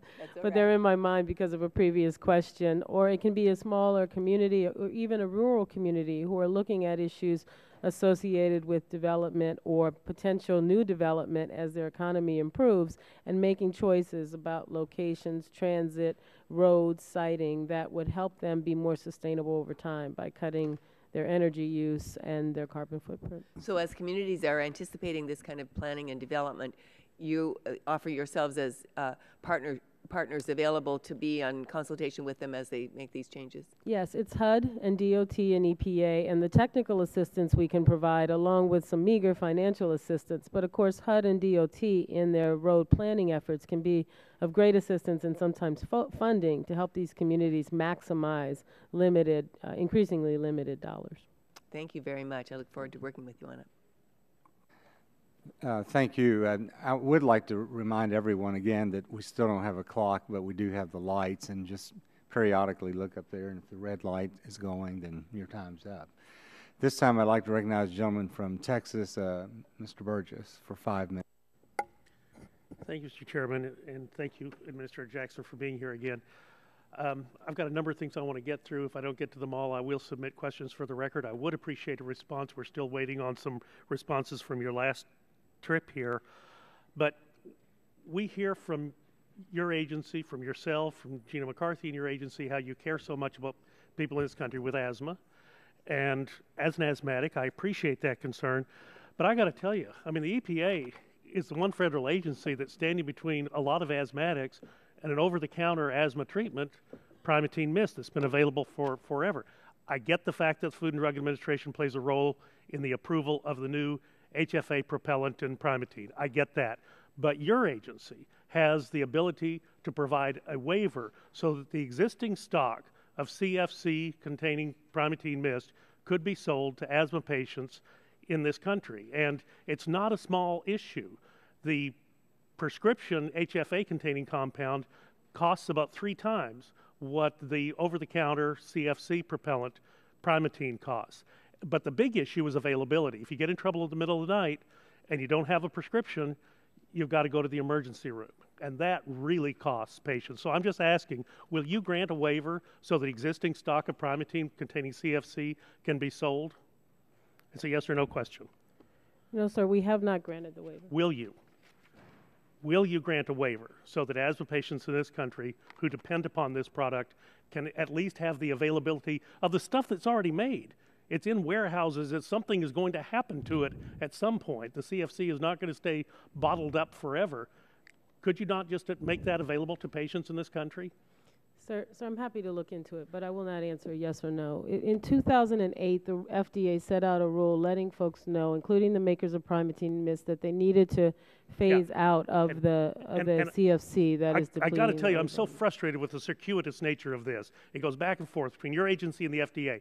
I'm just asking for some help here for the patients who are asthma sufferers in this country. You have the ability to provide that help. There are 19 safe and effective asthma treatment alternatives, though, sir. 19. Let's move on. I've got some questions about Title 42. You know, you and I have talked about this in the past. Now, are you aware that the Government Accountability Office has recently put out a study, and HHS has put out some new guidelines on advisory on Title 42 pay? Are you aware of that GAO work in progress? I have not seen it personally, sir, but thank you. Well, they've put out some advisories, and they have asked that there be a cap placed on the Title 42 positions in their agency. Have you discussed this with anyone at HHS? I have not personally. I did, when I became administrator, ask to understand our Title 42 hiring process. Congress had raised it as an issue. In FY 2011, I believe we had 17 and hired a total of 5 more. So. And these are designed to be temporary employees. Are they temporary employees on your balance sheet? I believe that they are designed to meet certain needs. We have them mainly as heads of our national labs. Those national centers are state-of-the-art research, and oftentimes we're looking for people with very specialized skills. But by definition, these are designed to be time-limited, and HHS has now agreed to a cap on Title 42 employees. Are you looking at providing a similar sort of cap in your agency? We don't have a tremendous number of Title 42 employees, and I'm happy to provide the justification to you, Mr. Burgess. Well, I've been waiting, again, on some of those questions that we submitted last time, and I will resubmit some today, and I am looking forward to that. Since we have the CFO with you today, Ms. Bennett? I'm sorry, we have authority for 30 positions, so we do have a cap, Dr. Burgess, I'm sorry. And so we're using 17 out of the 30, which is our cap. And are you going to adhere to the fact that those are to be temporary or time-limited positions? I will look into the issue, sir. I will not concede it here. Clearly, Mr. Chairman, this is the reason why this authorization committee needs to take a greater role in the oversight of the money spent by the Environmental Protection Agency. Let's go. Ms. Bennett was kind enough to be here and talk to some of the issues related to line items in the EPA's spending last year. I'm so glad that she's here today. Last October, I think we had a hearing here, and there was concern because of unobligated funds that were sitting in the EPA's bank account. Just as purely as an example, we had I think we had $15.6 billion. And we've been provided a little bit of granularity from the Office of Management of the Budget on this, but are you going to provide us detail on what you're doing to unwind those unobligated funds? I mean, you're asking for the same amount of money you got last year, and yet the American people look at your budget and see this money just sitting in limbo in your account, and it's hard to justify expending the same amount of money when you've got money sitting there. Yeah, the vast majority of those unexpended funds, the majority of them are in Superfund balances. They're construction funds, and as you know, when you run a construction account, you have to have the money in place so you can bid the job, complete the job, and you don't always expend it or obligate it on a precise fiscal year Some are in Superfund, but not all. And again, the level of granularity provided by the CFO, I think, is instructive, but we need more action on that. The gentleman's time has expired. This time, recognize the gentleman. I forgot to tell you we didn't have a clock, didn't I? At this time, I recognize the gentleman from Massachusetts, Mr. Markey, for 5 minutes of questions. Thank you, Mr. Chairman. A little bit of history. Back in 1995, Newt Gingrich took over as Speaker. First thing the Republicans did was attach a rider to the budget each year prohibiting an increase in fuel economy standards. Prohibiting it. 95, 96, 97, 98, 99, year after year. Then George Bush took over as president. They did not add the rider anymore because Bush wasn't going to do it anyway. And so we go all the way to 2007, and you have a case, Massachusetts versus EPA, and you have my language, which is going to increase fuel economy standards to 35 miles per gallon within this decade, and then increase it dramatically beyond, which gives the joint authority to EPA and NHTSA to now announce that the new standard is 54.5 miles per gallon for our country by 2026, which by the year 2030 will back out 3.4 million barrels of oil a day. We're in a mess because the Republicans were prohibiting that increase from 1995 until after they finally lost the Congress. And if they had not prohibited it but put stronger standards on the books, we'd be telling Iran right now, we'd be telling the Saudi Arabians we don't need their oil any more than we need their sands, but they prohibited it. So they get back in power again. It's 2011. What's the first thing they do? They pass legislation through this committee on the House floor, stripping EPA of their authority to look at increases in the efficiency of the vehicles that we drive, of the boats, of the planes, of the trains, of everything. They go right back to business as usual, digging this hole. Violation of the first law of holes, which is when you're in one, stop digging. Okay? So that's the mess, the technological mess that the Republicans have put us into historically. Then we say, we have a strategic petroleum reserve. Let's start to deploy it so we can tell Iran, as they're holding this oil weapon over our head, you know, that we mean business and we're going to be tough going back at you. They say, oh, don't deploy the strategic petroleum reserve. Then they want to pass the Keystone Pipeline bill, and I bring out my amendment on the House floor and say, well, that has to stay in the United States. And they go, oh, no, it doesn't have to stay in the United States. Then we have a vote out on the House floor 2 weeks ago that says that they can drill the oil companies off the coast of New England, Florida, California. And so I have an amendment that says, but that oil and natural gas, it has to stay inside of the United States. And all the Republicans vote, no, it doesn't have to stay in the United States. It can go overseas. This is a dream scenario for Saudi Arabia, for Iran, for these countries. Okay, dream. It's beautiful for the American Petroleum Institute, okay? But it's anything that placates Iran, you know, in terms of what the message is we're sending in terms of the amount of oil that, you know, we're going to say we don't need from them anymore.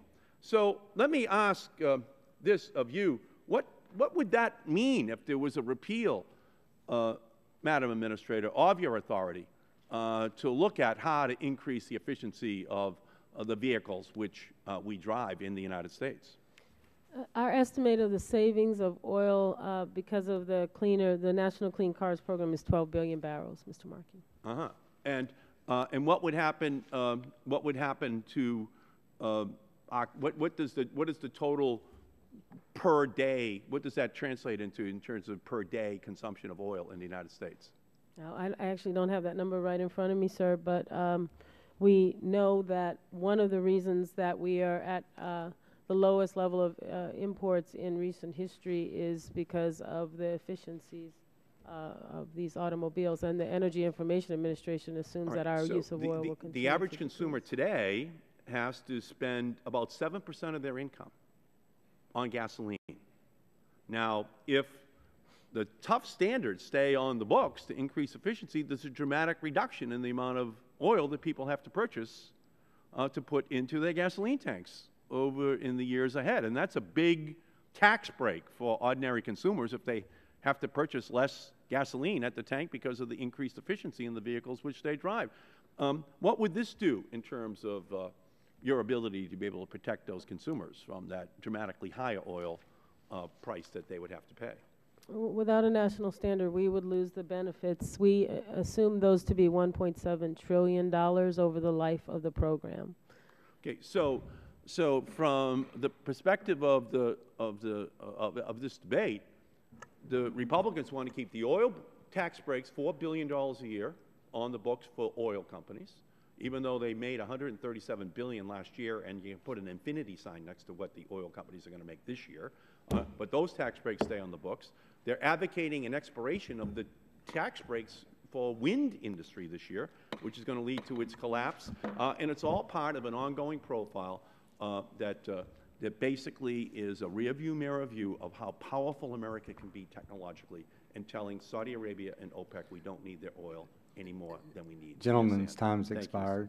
This time recognize the gentleman from California, Mr. Bill Bray, for 5 minutes. Thank you, Mr. Chairman. Quickly, a gentleman from Massachusetts was giving us a history lesson. I'd like to remind him that in 1995, I introduced a bill that was to eliminate the mandate that ethanol had to be in the fuel stream, and his own state of Massachusetts supported the California reformulated gasoline as cheaper and cleaner than the federal mandated. Every member of the California delegation, every member supported that legislation except for the ranking member of this committee, because what the deals that were cut in Washington were more important than energy independence or about clean air. But going back to what was the percentage of the CAFE standard increase have we mandated in the last few years? Total. Well, we've doubled the fuel economy under President Obama. We've done or in what period of time? Well, it will be between 2012 and 2025 model year cars. How much in your budget today, how much is committed to requiring governments to do more traffic management and fuel efficiency through traffic control? We don't have any requirements on traffic. So in other words, it's easy for those of us in government to point fingers at the private sector and say, you've got to make your cars more fuel efficient. And we've got studies coming out of places like University of Kansas that shows 22.6% of all emissions and fuel consumptions is inappropriate traffic control. Stop signs that could be yield signs, roundabouts that would replace stop signs and traffic control. But in your budget, you're walking away from the opportunity of reducing fuel consumption and pollution by 22.6%. And because we're focused on mandate on the private sector, but not asking those of us that are in fellow government agencies to clean up our act and stop requiring consumers to stop every 2 blocks, because we just find it easier to do that. I mean, my God, ma'am, you can't even get the blinking lights in Congress out here to be turned to amber behind this building. You got to go stop sign just because it's easier for government to say, no, you've got to stop here, rather than being intelligent. Now, don't you think, Administrator, especially coming from your local government background, that isn't it time we ask government to start participating in the answer? Isn't it time that we start requiring the local governments, the states and the counties, to start looking at how we're doing business and start changing the way we're doing it and going to smart traffic management as much as we're requiring the private sector to go to smart cars?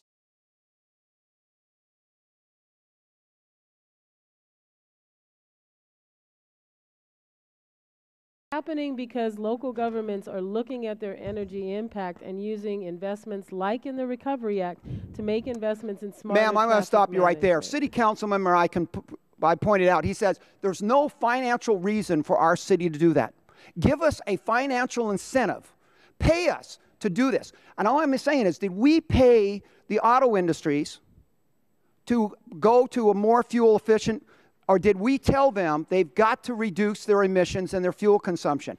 And if we do that with the private sector, then damn it, why do we hold cities, counties, and federal government immune from it? Why don't we set the same standard for those of us in government that we're setting on our private sector? And how can you say that we're doing everything we can to have fuel efficiency and clean air when we allow the government to take a free ride on this one? Sir, I would refer you to the Department of Transportation, who I think in their smart transportation and planning do encourage local governments to put in place ordinance and smart traffic. Administrator, I've administered the Clean Air Act just like you have. You know, in non-attainment areas, isn't it true that when you allow one group in a non-attainment area to pollute, the other group has to somebody has to offset it, right? A new source has to offset its emissions. Well, I'm saying when government is allowed to force cars to pollute, usually it's the stationary sources that take the biggest hit because they're the easiest to regulate, aren't they?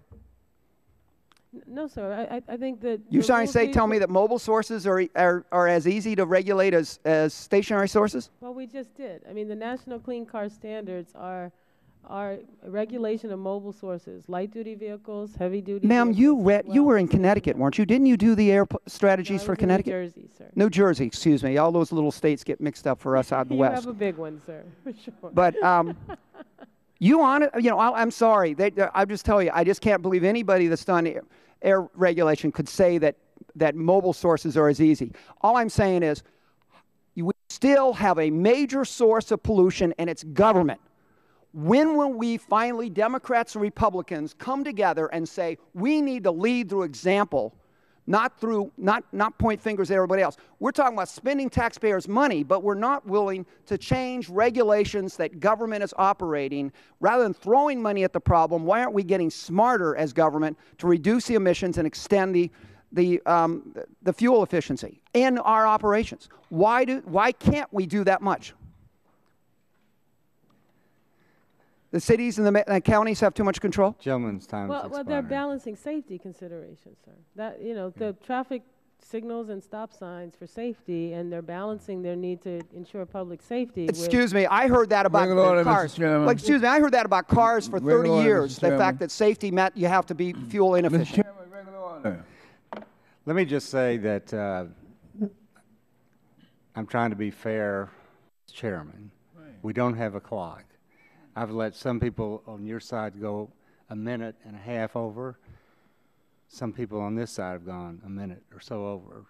So we're just trying to be as fair as we can be. At this time, I'd like to recognize the gentleman from North Carolina, Mr. Butterfield, for 5 minutes questions. Let me thank you, Mr. Chairman, and thank you for your even-handed leadership of this subcommittee. When I was a trial judge for 15 years back in North Carolina, after a session of cross-examination like this, I would simply tell everybody just to take a deep breath and count to 10. And so I'm certainly going to do that and ask others to do the same. Let me thank you, Administrator, for coming forward today with your budget, and thank you for all that you do for our country. As the President has said now for years, and I'm sure that he tells all of you this every day, that we've got to make some tough choices. We've got to make tough choices in our budgets, and clearly you have given us today a budget that, in my opinion, seeks to protect our communities and promote sound science. And so I support your efforts, and I believe in what you're doing, to say the least. However, on a brief note, I am a little concerned about the impact to critical infrastructure that will be caused by the proposed cut of $359 million from state revolving funds.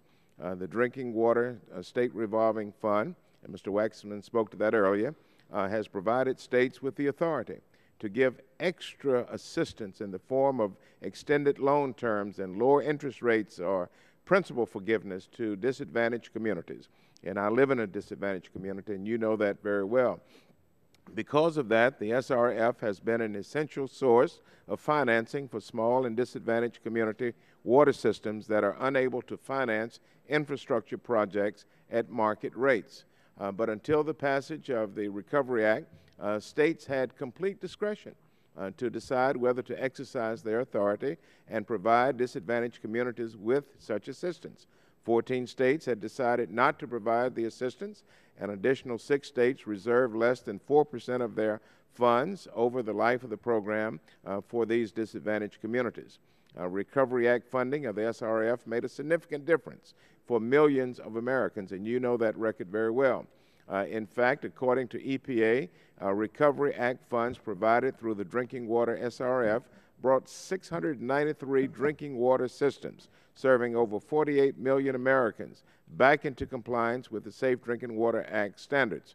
48 million Americans got safer water, and at the same time, good-paying construction jobs were created. There is still there is still a significant need for this funding to improve drinking water quality and spur job growth. These cuts will be hard on all water systems, but particularly small and underserved communities who need the funding the most. Question: the budget in brief expresses the intent of the administration to target SRF assistance to small and underserved communities. How will you do that? It will require us to work with the states, as you know, Mr. Butterfield, and thank you for your comments. I agree that the Recovery Act changed the world for certain communities, and we don't have the same legal authority to direct money. It goes through the states, so we'll have to work through the states to change the prioritization system. We'll do that collaboratively, but in a time of decreasing resources, we have to look at the systems which really could not, through rate increases or any other way, finance these infrastructure improvements. In the last Congress, this committee passed bipartisan legislation to reauthorize the SRF. That legislation would have required states to provide some additional assistance to disadvantaged communities. Unfortunately, that bill did not become law.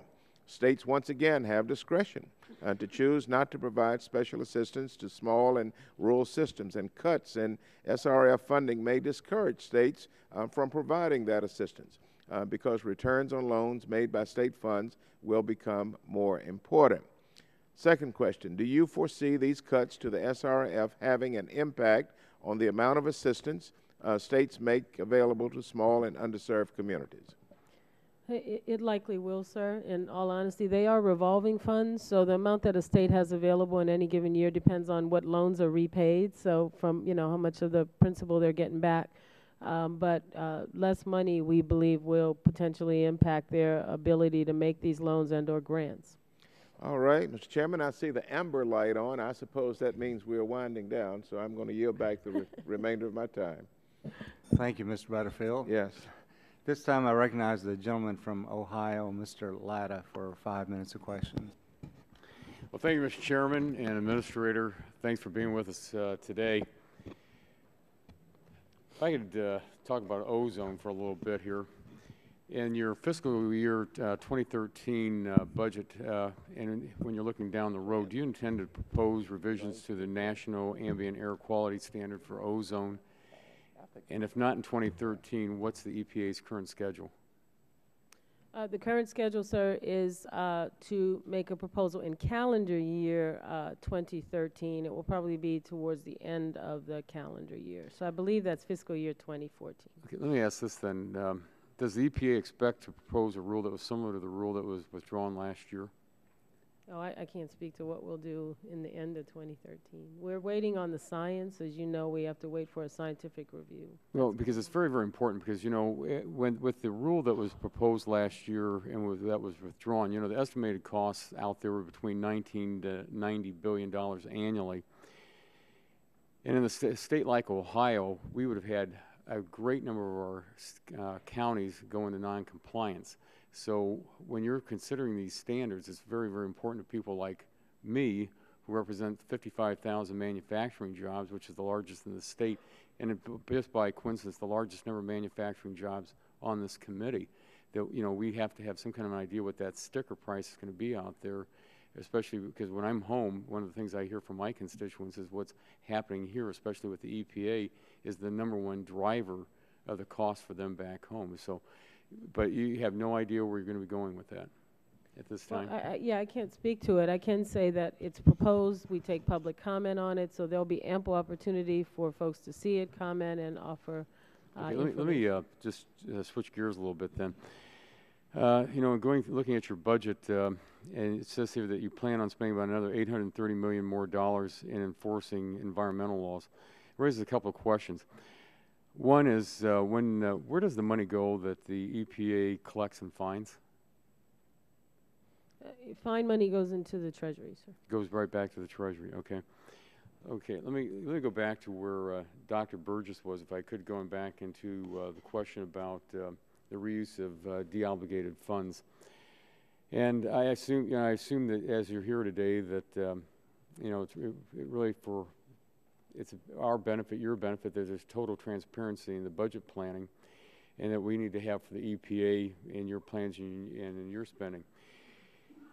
The GAO testified before this committee that EPA reuses a sizable amount of funds that has deobligated from past years, but does not report this reuse in its budget justifications. In 2010, the unreported reuse of funds amounted to $160 million more than the EPA's spending cuts proposed this year. At present, since the EPA is not reporting how much money it plans to deobligate and reuse next year, were you aware that the EPA is not reporting this information? I'm sorry, sir. I was trying to get background. Please forgive me. Yeah. We do report our deobligations in our financial statements, so I'm happy to take a look at the issue. But when we deobligate money, obviously we're reporting that. Okay. Well, again, because again, what the GAO was telling us is that you know, especially with the reuse of these funds being reported to Congress, you know, those EPA budget justifications, that we need to, you know, that's supposed to be reported. So if you get back to us on that in written comment, I'd greatly appreciate that. Yes, sir. I believe they're reported in our financial reports, but we were happy to get back to you. Okay.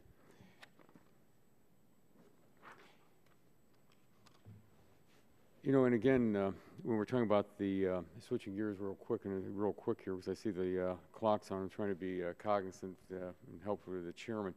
The yellow light comes on, you have a minute left. Yep, I understand it. Sometimes time's running down. Do you know how much of the money that is grant money for states that have not yet been distributed? Have any idea on that money that's out there? There are large unobligated balances and unliquidated balances. They're two different things in the state revolving funds. The states, we give the money once a year, I think on time to the states, but then how quickly they draw that money down is a different question. So there are large balances. Okay, just and real briefly, do you have any idea how much money was budgeted for state grants? Well, there's a number of grants. The state revolving funds are about $2 billion. We have the categorical grants, which are $1.2 billion. About 40% of our budget goes to state and tribal grants. Thank you very much, Mr. Chairman. My time's expired, and I yield back. Thank you. At this time, I recognize the gentlelady from Colorado, Ms. DeGette, for 5 minutes. Thank you so much, Mr. Chairman. And Administrator Jackson, thank you for coming here today to talk to us.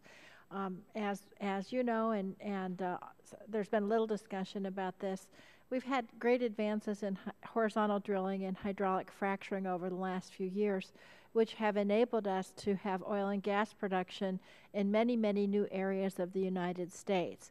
And as a consequence, many of us have been hearing from our constituents about issues like impacts on the air, water, and soil quality of hydraulic fracturing. And they want to know whether the local and federal laws and regulations are sufficient to protect their families.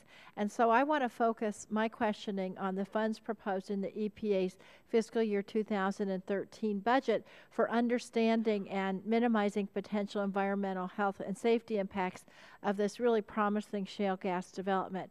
So if you can keep your answers brief, I'd appreciate it. I've got a lot of questions. The first question is, do we know for certain whether or not shale gas development through hydraulic fracturing poses an increased risk to human health or the environment over the risks associated with conventional oil and gas development?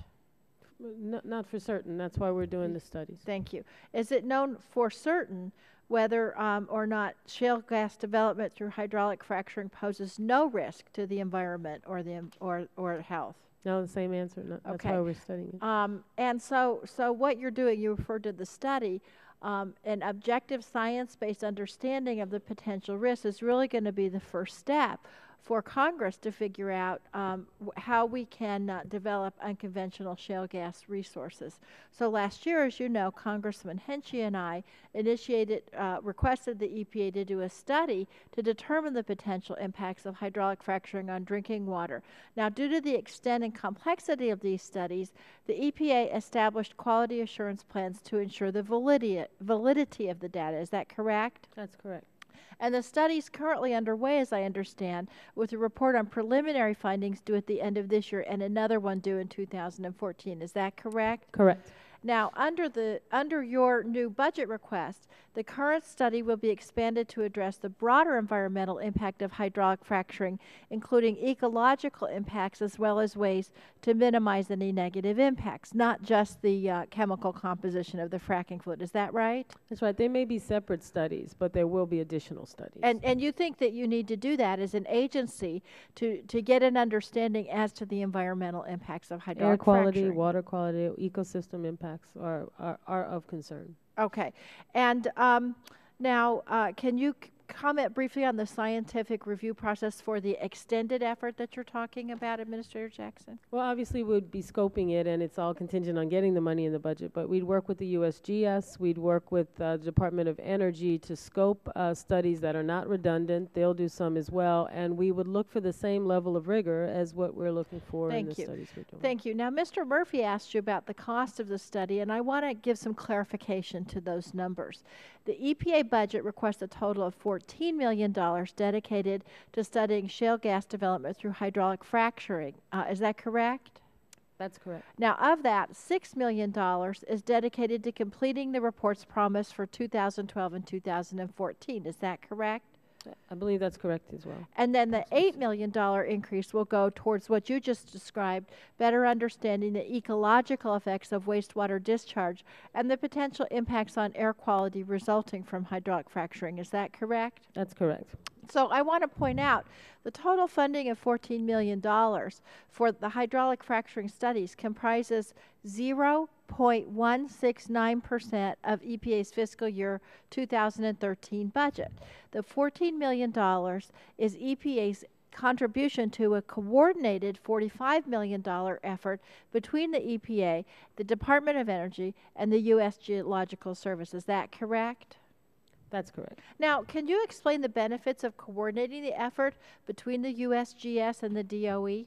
Well, we have overlapping responsibilities, but we also don't want to be stovepiped. We want to ensure that we're only doing one study to address one issue, so we're not doing redundant studies, and we also want to make sure we're looking at issues collaboratively, so we look across the field and are more universal in scope. Thank you. Now, Mr. Chairman, with respect to hydraulic fracturing, this is something, we have all these new advances in the way that we're doing oil and gas exploration, and certainly for a state like Colorado, it can be very, very positive for domestic energy production and for our economy. But we really don't have a lot of data on the environmental effects of hydraulic fracturing, because while the technique has been around for a long time, these new ways that they're doing it are brand new. And so I really think that this study's important, and I would just continue to urge you, Administrator Jackson, to make sure that the studies that the agency conducts are done with the highest degrees of scientific standards and impartiality. Thank you. I yield back. This time, I recognize the gentleman from Mississippi, Mr. Harper, for 5 minutes of questions. Administrator Jackson, welcome, and good news, you're almost done. I think we're getting close. So you've been very patient. Appreciate your attendance here and your insight as we look at these issues. You know, one of the things that's very important to my state and my district certainly are the technical assistance grant program that Chairman Shimkus referred to earlier.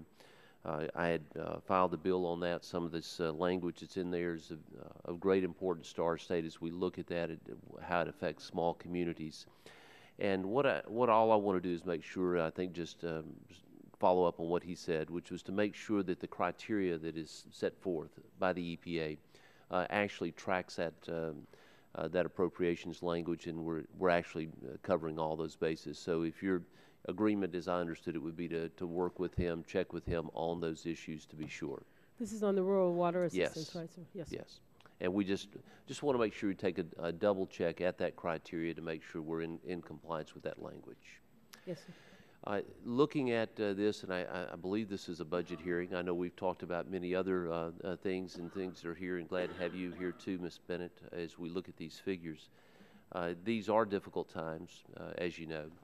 And as we look at this, and I know you've discussed tough choices and things that have to be done, but when we look at the overall budget on this, it's difficult for people across the country to say that we've done all that we can on tough choices when the overall budget cut I'm showing is only 1.2%. Is that the correct figure? I'm showing that the budget for this year is $8.344 billion, which is $105 million below the 2012 figure.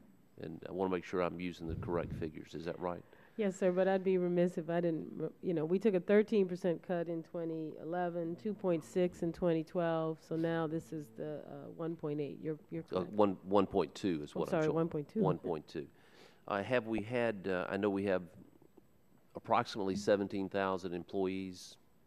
Has there been a reduction or increase in the EPA workforce since you've been there? It's essentially static. We have had small increases, but we've had no. Excuse me. My CFO tells me that we are down this year from 2012. All right. Now, when we're looking, I know you're set up with 10 regions across the country. Have you looked, or are you looking at ways to perhaps consolidate? Redirect the mission to where you don't lose what you consider to be effective, but you continue to look at ways to save money? Yes, sir. I can assure you we've looked at ways to maximize and ensure that we remain effective. Each one of those regional offices deals with several states, and those relationships tend to be extremely important. We're the environmental education grants. How much is in the budget for that? Are you able to tell me that?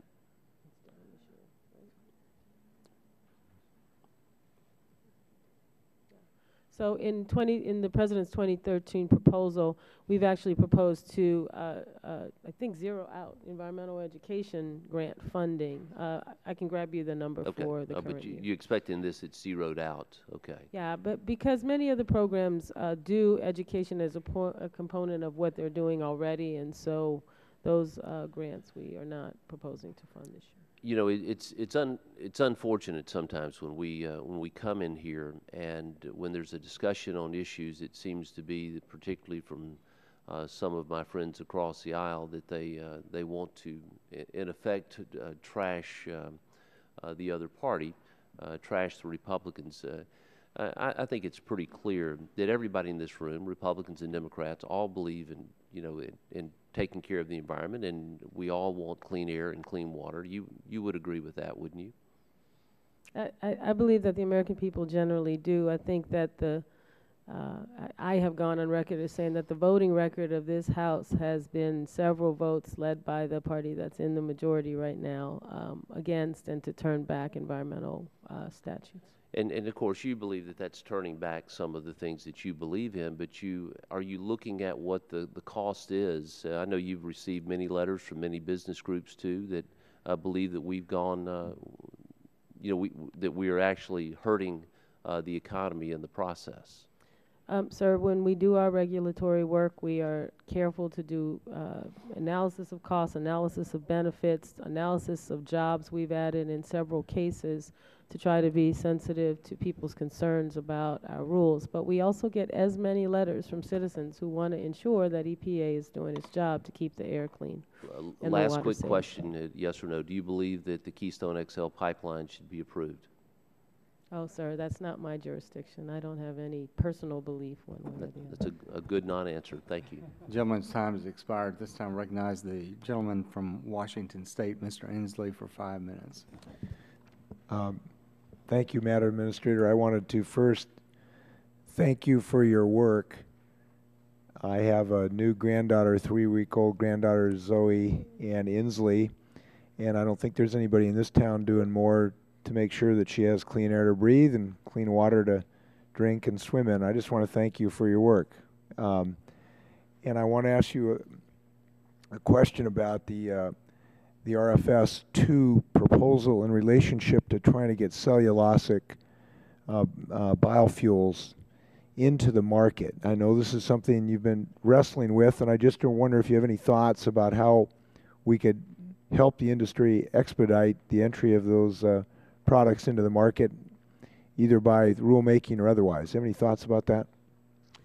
Well, I do believe that EPA is through most of its required work on the renewable fuel standards, setting the required volumes for various fuels from various feedstocks. We've also processed, and I think are through reviewing a request to increase the amount of ethanol blended into gasoline, the E15 waiver. You know, the actual marketing and of gasoline is beyond simply the scope of our agency. We have labels to ensure that people don't miss fuel. There's lots of work happening at the U.S. Department of Agriculture to encourage not only the current generation of biofuels, but I know the Secretary, he and I have spoken many times about his plan. It's a comprehensive plan for the next generation of biofuels to keep that industry alive and well. Thank you for your work. Thank you. And congratulations. That's Thank nice you. stuff.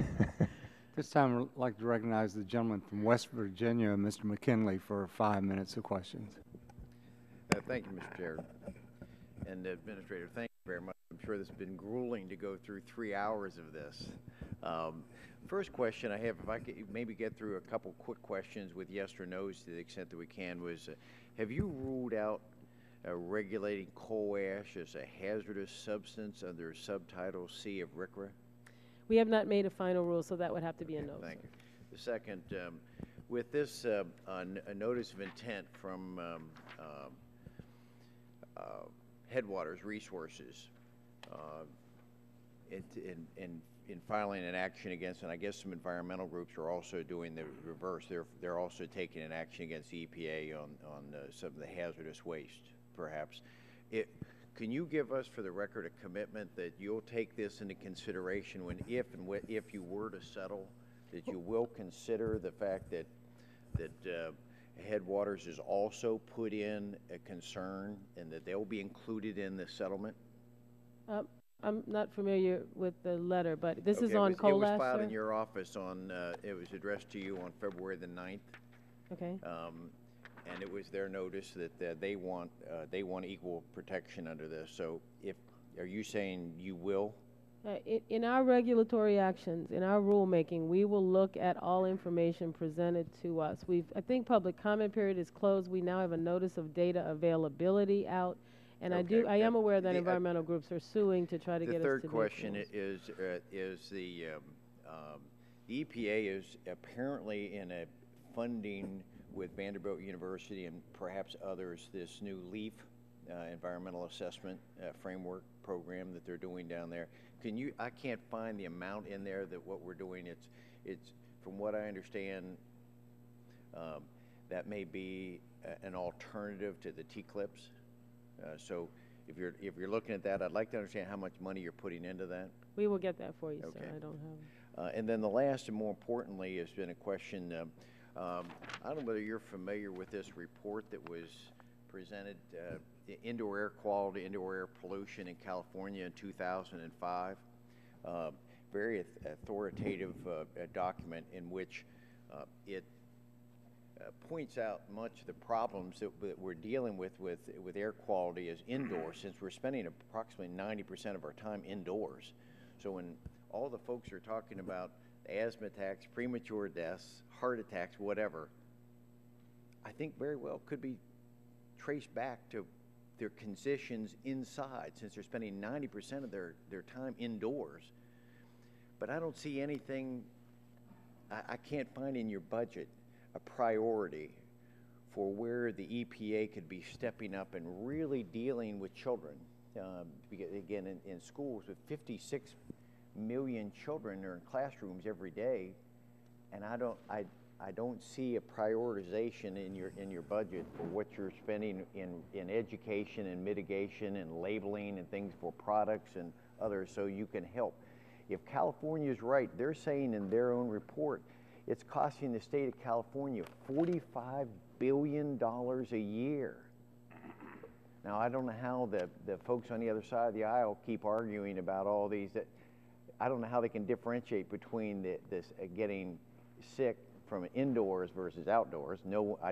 But it's a convenient thing to challenge us on. But I'm curious, what can we do on that? And especially given the fact that you're spending $28 million last year giving grants to foreign governments, instead of using that to help educate our states in ways to mitigate our indoor air quality problems. Can you help explain that some to us? I'm happy to. The President's budget increases our children and sensitive populations budget by $3 million.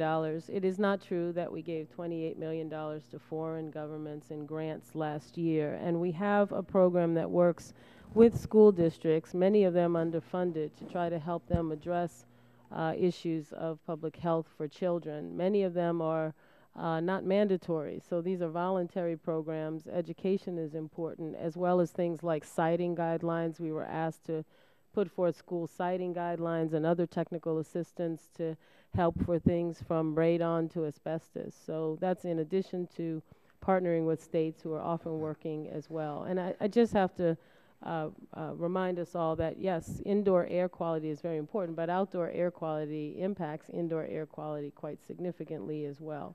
And so we look at air as a whole, not simply one versus the other. Gentleman's time is expired. Ms. Jackson, one thing that Mr. McKinley brought up and a number of people brought up is the amount of grants that are given by EPA to foreign entities, directly or indirectly. I would just ask that you all provide us with a list of those over the last 3 years. At this time, I recognize the gentleman from from Virginia, Mr. Griffith, for 5 minutes. Thank you, Mr. Chairman. Ms. Jackson, Secretary Jackson, today the D.C. Circuit is hearing oral argument in the greenhouse gas litigation, and that involves the tailoring rule. And in your brief that has been filed on behalf, it indicates in that brief that that there would be a need to hire 230,000 full-time employees, that there would need to be an additional 81,000 PSD permits per year, 6 million Title V permits, and a cost to the EPA of $21 billion on top of the current budget, $21 billion per year. I'm looking at the brief where I get these numbers, and then the sentence right after the paragraphs that lay out these numbers says, based on this analysis, EPA found that applying the literal statutory thresholds on January 2nd, 2011 would, quote, overwhelm the resources of permitting authorities and severely impair the functioning of the programs. You would agree with that assessment, yes or no? Yes, sir. And that's why you all have defended the tailoring rule based on a theory that there is a theory of law that says if it's not practical, you don't have to do it. Isn't that correct? No, sir. If we say if the result is absurd or increases administrative burden where it really can't practically be implemented, then we were giving relief. It's a rule designed to give relief to the But wouldn't you agree that the businesses of the United States of America find themselves, when they're looking at Cement MACT, Boiler MACT, Utility MACT, that many of the businesses of the United States of America find themselves in exactly the same position that the EPA finds itself on this case, where you all have said the burdens are too great by our own rules to follow our rules? And don't you think that there ought to be a tailoring act for the job creators of America to assist them in creating jobs for the hardworking taxpayers of America? Don't you agree that that would be good policy, yes or no? I don't agree with your premise, sir, so I can't agree. So it's okay to have one standard for the EPA and another standard for business? No, sir, the standard is not for EPA in the tailoring rule. All right, now let me go forward. I made my statement, and I only have a few minutes, ma'am. I do get passionate about this because my people are losing jobs. And let me say this as well. When we were here earlier this year, and Ms. Bennett was kind enough to be with us, she indicated that some of the money that had already been committed but had not yet been spent, some of which was more than 5 years old, was there because of various reasons, perhaps even other permitting requirements or other requirements by the EPA or other agencies. But she indicated some of those were more than 5 years old. I asked her at the time, well, why wouldn't you all back the ability to move to 5 years for businesses in America? Because they need that, and that's in the bill, Boiler MACT bill, H.R. 2250. She said at that time that was not her position to make a statement as to whether or not she was supporting the bill or not. So I ask you, because I believe it is within your prerogative, why wouldn't you adopt and accept the fact that the businesses of America can't comply with the time requirements, even if we can argue about regulations, there are numerous businesses in this country that cannot meet the 3-year plus 1 standard currently in the code. Why have we seen nothing from the EPA that says, okay, you know what, maybe we need a longer timeline to get these things accomplished? Well, Mr. Griffiths, it's not true you haven't seen anything. EPA is reconsidering the Boiler MAC rule to give greater clarity, to reduce the cost of compliance. But ma'am, I am correct. The EPA is not backing any legislation to change the time limit in the law. Isn't that correct? That is correct, sir. Thank you. Let me talk about another subject briefly. You have, I believe that you would agree or that you would feel that the EPA is doing a better job today than it did, say, in 2001? I don't have any feeling on the subject, sir. Okay. I believe we're doing a good job today. All right. Because I look at these, I have a chart here that says that you all have about 1,000 less employees now than you had then. And I'm wondering if there was ever a study done to show where there's as happens in many cases, a diminishing return on investment, or at some point you just get too many folks and you can't be as efficient. I'm wondering if any study has been done at the EPA of exactly how many employees you need to be most efficient in accomplishing your tasks. There have been workload studies done in the past, sir, and we can certainly get those to you. Okay, if you could get those to me, because, you know, look, I know you can go to absurdity. You can't go down to one employee and be more efficient than you are with a certain number of employees, but I do note that it appears you all are doing a lot more with a lot less already, and I'm just wondering where the break point is, because we're trying to find money, and I hope you appreciate that. And then, oh, my time is up. I yield back. Thank you, Mr. Griffith. At this time, I recognize Mr. Engel of New York for 5 minutes. Thank you, Mr. Chairman. I know I want to reiterate and mention some of the topics that have been mentioned. I want to emphasize that. But before I do that, I want to thank you for the job that you've done, the excellent job you've done. You're on the hot seat. It's a tough job, but the work that you do is so important. And one of the frustrations that I have had, frankly, with this majority in Congress, is that the attacks on the EPA and the attacks on clean air and water and all these things are very, very frustrating to me, because I believe that the role that you play is such an important role, and that we ought to be facilitating the things that you do rather than impeding them. So I want to thank you personally for the job you've done, and I am glad that your agency is there, and I'm glad that you're doing the work that the American people want us to do. People want clean air and clean water and all these other things, and I just wanted to state that.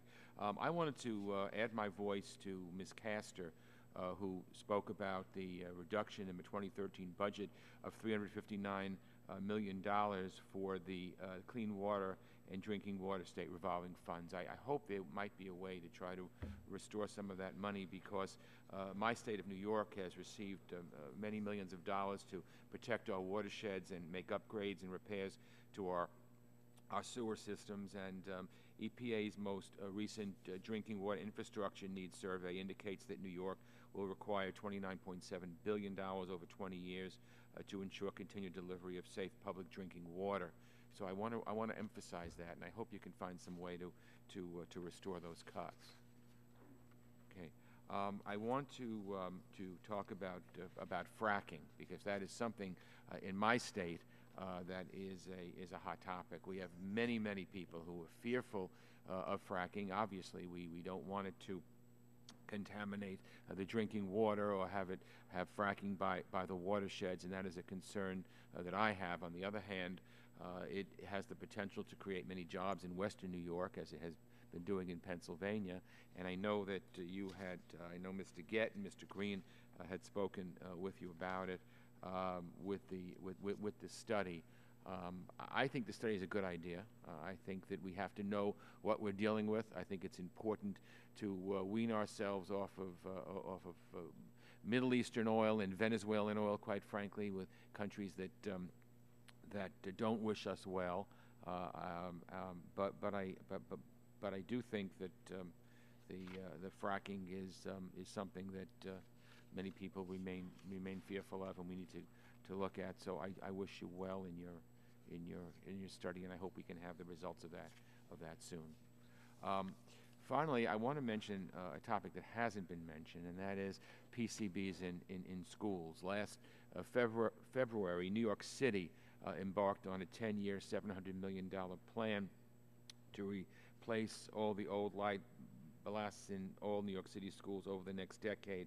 Could you please explain EPA's role in that remediation project and provide for me an update on its status? And could you also please provide an update on efforts to address window caulking in schools as well? Certainly, sir. In 2011, EPA inspected New York City schools for leaking. The lighting ballasts were leaking, and they were leaking PCBs. And those inspections found numerous leaking ballasts with PCB concentrations, some exceeding 600,000 parts per million. The city stepped up, announced a plan in 2011 to replace all PCB lighting ballasts in 772 schools. I believe it's part of their capital budget plan to make schools more energy efficient, the lighting being part of that. The city's allocated about $708 million in its budget to implement their plan over 10 years. EPA's reviewed that plan and told city officials that 5 years would be a more reasonable time frame to address the ballast issue as part of the larger plan. Well, I know 5 years. I know New York lawyers for the public interest have recommended 2 years, and I know things are difficult to be done in 2 years. PCB contamination in our schools, as you know, is widespread and threatens the health of hundreds of thousands of school children, certainly in New York City. And the exposure in children has been found to decrease IQs and increase risks of ADD, and among other things. So would the 10-year timetable, well, okay, I made the point. It's hard without the clock ticking, but again, I hope you'll look into that. And again, I want to emphasize thank you for your very, very good work. Thank you. This time, I recognize the gentleman from Kansas, Mr. Pompeo, for 5 minutes. Great. Thank you, Mr. Chairman, and thank you for being here today, Secretary Jackson. I want to talk about enforcement. We haven't had a chance to talk about that at all, and your enforcement policies. You've asked for actually an increase in your budget for the Office of Enforcement and, get the name right, Office of Enforcement Compliance. So you've asked for a $33.5 million increase there. And I've heard lots of concerns from my district about enforcement policies at EPA. And I thought I'd do it in the micro today. You'd mentioned something called the general duty of care a little bit earlier in answer to a question that's part of the Clean Air Act. Can you tell me if you have adopted any EPA-wide policies or guidelines with respect to the definitions inside of the Clean Air Act related to the general duty of care? I'm not aware of any, sir, but we could certainly talk to the Office of Enforcement on that. There's a term in there called extremely hazardous chemicals, and you have the risk mitigation plans, which are required if certain chemicals are stored at manufacturers or producers. But as I understand your enforcement policy, even if a chemical is not listed as one of those chemicals that requires a risk mitigation plan, you can ding the producer or the manufacturer under this sort of not very well defined general duty of care. Is that correct? I believe that's right. It happened after Bhopal, I believe, that they added this idea that manufacturers have to be proactive in looking to have that extra duty of care. I believe that's right.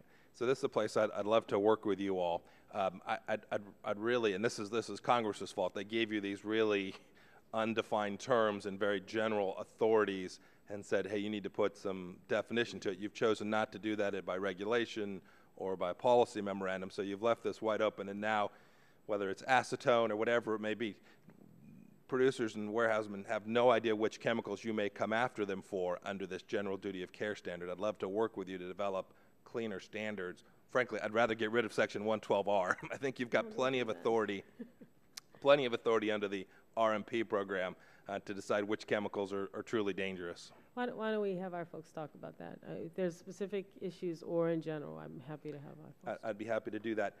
Do you reward folks inside your agency for performance, for how many fines they get or how successful they are at obtaining injunctive relief by value? We do track fines and injunctive relief. I think large cases that are very difficult, it would not be unusual for a manager. I used to run an enforcement program at EPA many, many years ago for a manager to note hard work and diligence.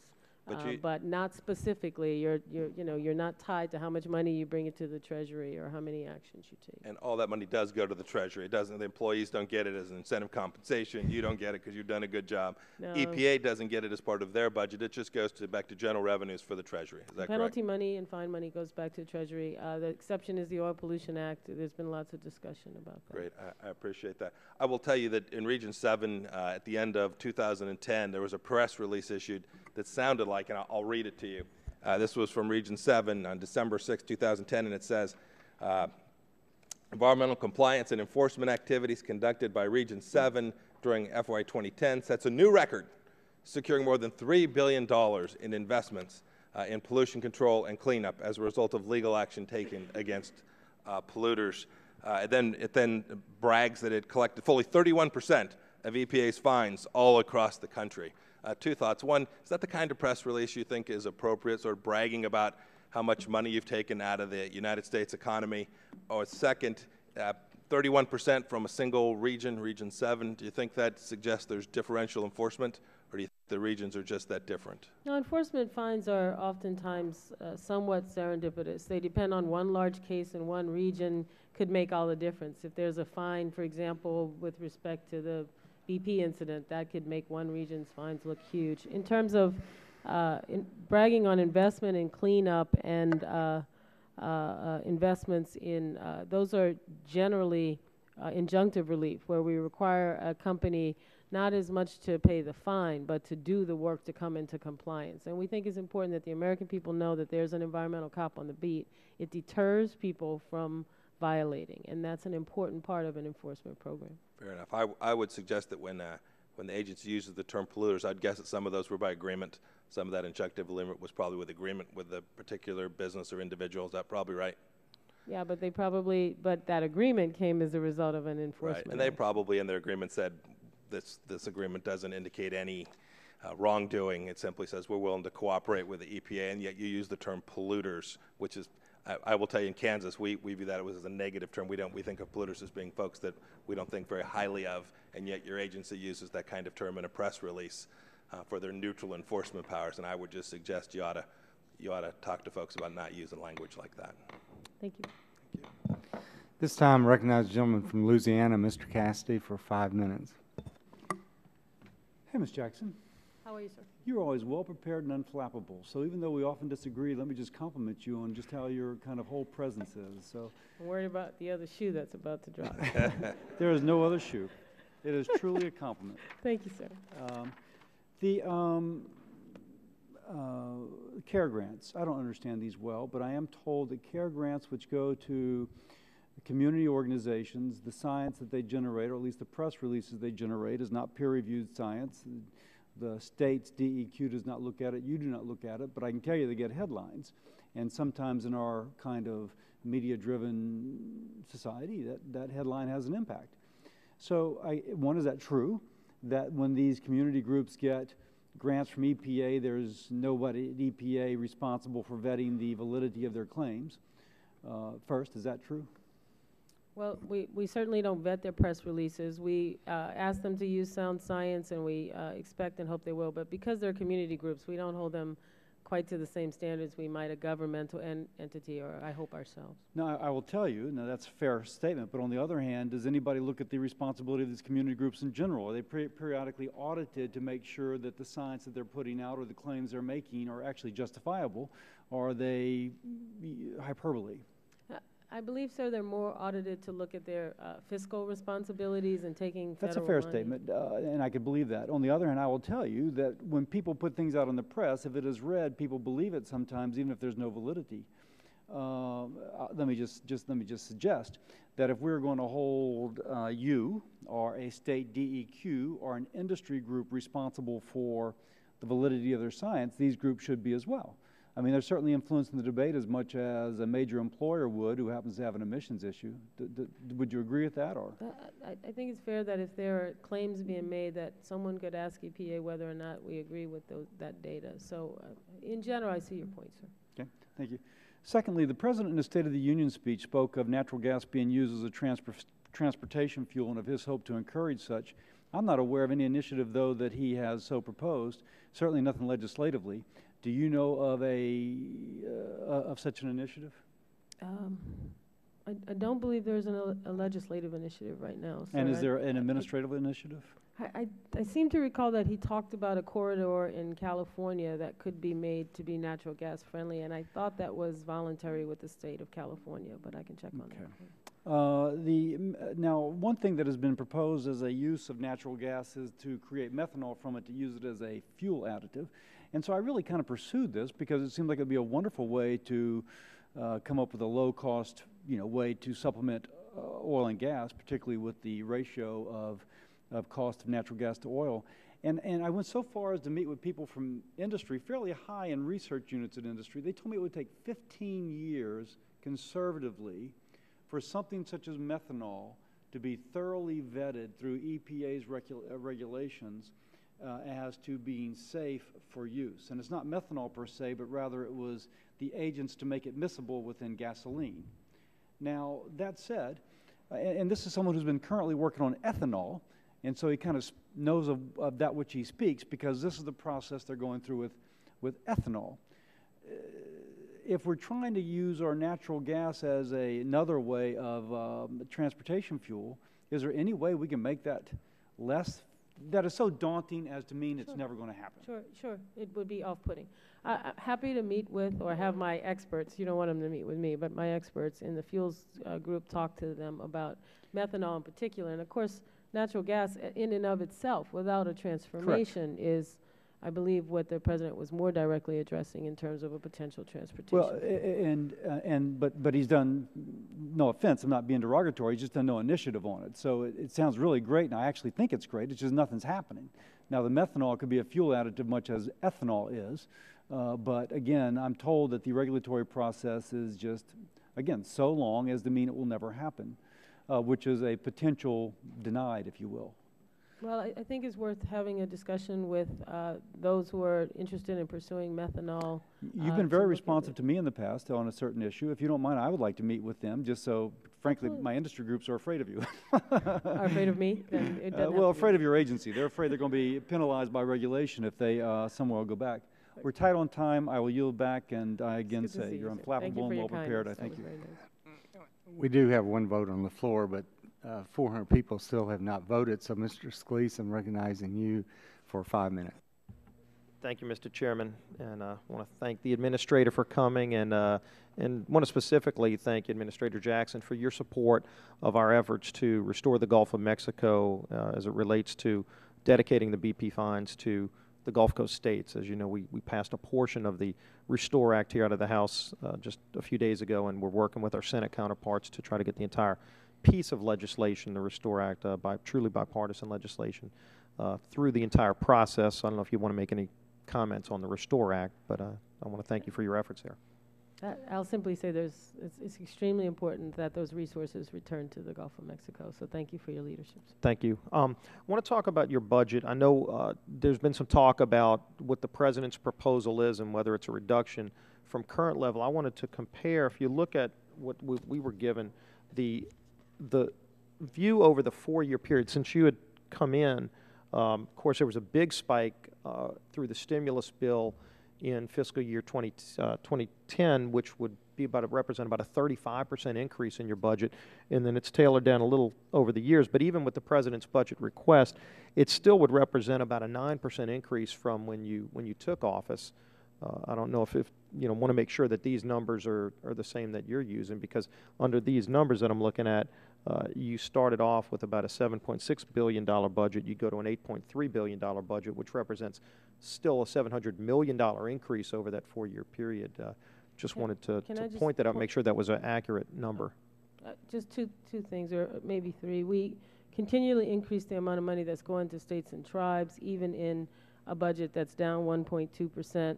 A large part of that big jump you saw was for SRFs, which goes directly to the tribes and states. That was $2 billion and $475 for Great Lakes. So what's really happened is an erosion of those increases back. So we've heard a lot about infrastructure funding, but right. But I just want to point out, as some people are suggesting that there are big cuts, actually there's been a $700 million increase over the 4-year period. I don't know how some people characterize that as a cut around this town, but I think that's an increase. It's in fact a 9% increase. Well, they are cuts, in fact, from prior year budgets, but it is also really important to point out that the agency itself, 40% of our dollars heading straight out the door to state and tribal grant programs. We're preserving those, so we're doing that at the expense of other agency operations. Right, and and again, when you look at when your agency started your second year, I guess, with a 35% increase, that came at a time when many states and businesses were cutting back their budget. So you just want to keep that in a perspective. On the hydraulic fracturing issue, I know my colleague from Texas has brought this up with you. I would strongly encourage your agency to allow the states to do what they've been doing so well for decades, and that is to do state regulation of hydraulic fracturing. I know it's worked very well in Louisiana in protecting not only our aquifers, but allowing for a dramatic increase with this new technology in the amount of natural gas that our country can provide, not only to our states, which we're pretty much self-sufficient on natural gas production in America, but with all these new finds, not only does it provide opportunity for us to pull other vehicles off of gasoline and increase America's energy security, but it's created thousands of new jobs. And so there is a real concern amongst the community in the natural gas industry that EPA is looking at getting into an area where the states have been very successful in regulating that process. So I just wanted to mention that.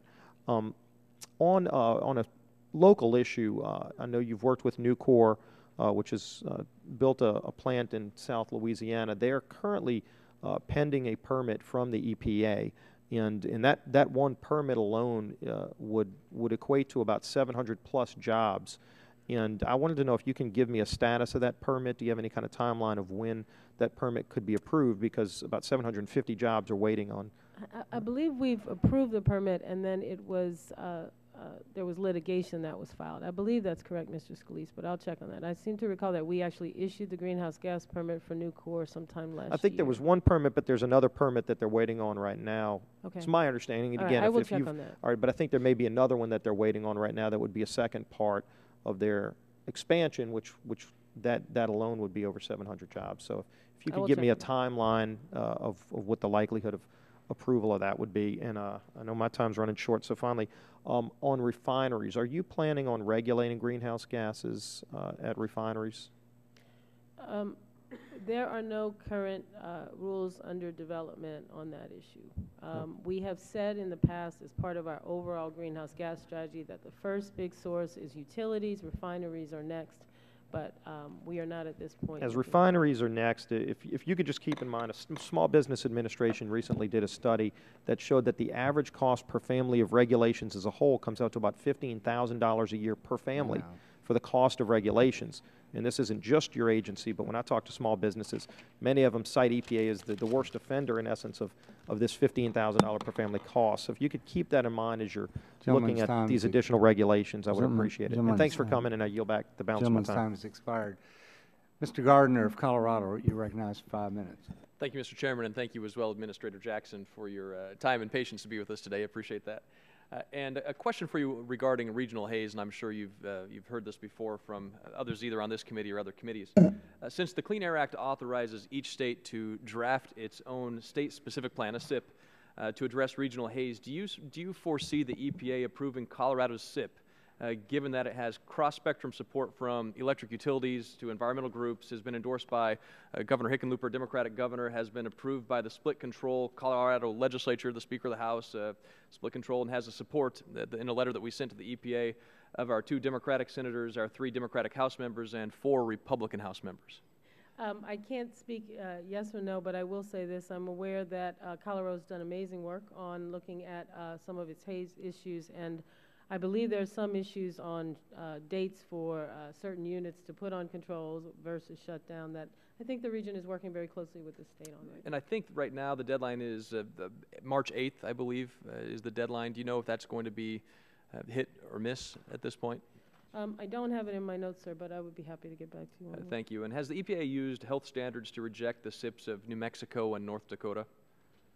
EPA is still working with North Dakota, and I believe a decision is due, if not today, tomorrow. And so we have, on regional haze, the issue is less about health, but visibility. It's about So you're not visibility. using health standards on regional haze?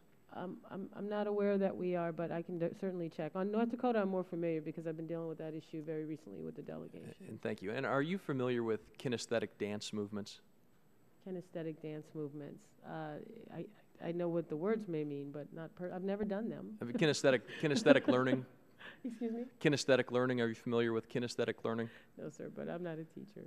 Yeah, one of EPA's primary activities is giving grants. Last December, EPA awarded $25,000 to the Repertory Dance Theater in Salt Lake City to educate youth about the impacts on pollution, impacts of air pollution. On EPA's website, there's a document describing what this money will be used for. The project intends to, and this is a quote, the project intends to produce innovative lectures, demonstrations, and movement classes in 10 elementary schools. Kinesthetic learning will be used to examine air quality issues and encourage youth and their families to adopt healthy living practices. What is this program?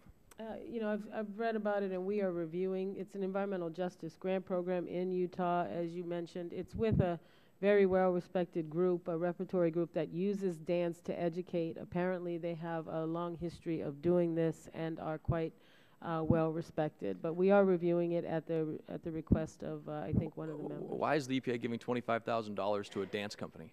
Well, the Environmental Justice Grant Program is about educating communities about interventions in communities where there's large populations, for example, that may have asthma. I don't know if it's the case here. Self-education is an important part of getting those kids healthy. I mean, given the testimony that you've talked about, your funding shortages across the government, can you assure us that you're not going to make these kind of grants? Well, as I said, we're reviewing the program because of when this came to light. Perhaps we can talk a little bit further about kinesthetic dancing and whether EPA ought to be well, I'm funding certainly not the expert, but I do think that it's fair to say that we can review the program, and I'd be happy to tell you what the results of that review Your will budget be. proposal says EPA, and I know others have touched on this today, Latta and Burgess have touched on this. It says that EPA would reduce spending by $105 million, but in previous years, EPA has reused deobligated funds to do so. If EPA deobligates and reuses funds approaching the $160 million amount like last year, EPA is really not reducing spending at all in 2013, is it? This came up in an earlier question, Mr. Gardner. You know, we do deobligate funds. We report on those movements of funds, and we're happy to follow up if you have. Do you report on those before you actually make the expenditure? Is it in the budget justification? It's in the budget justification.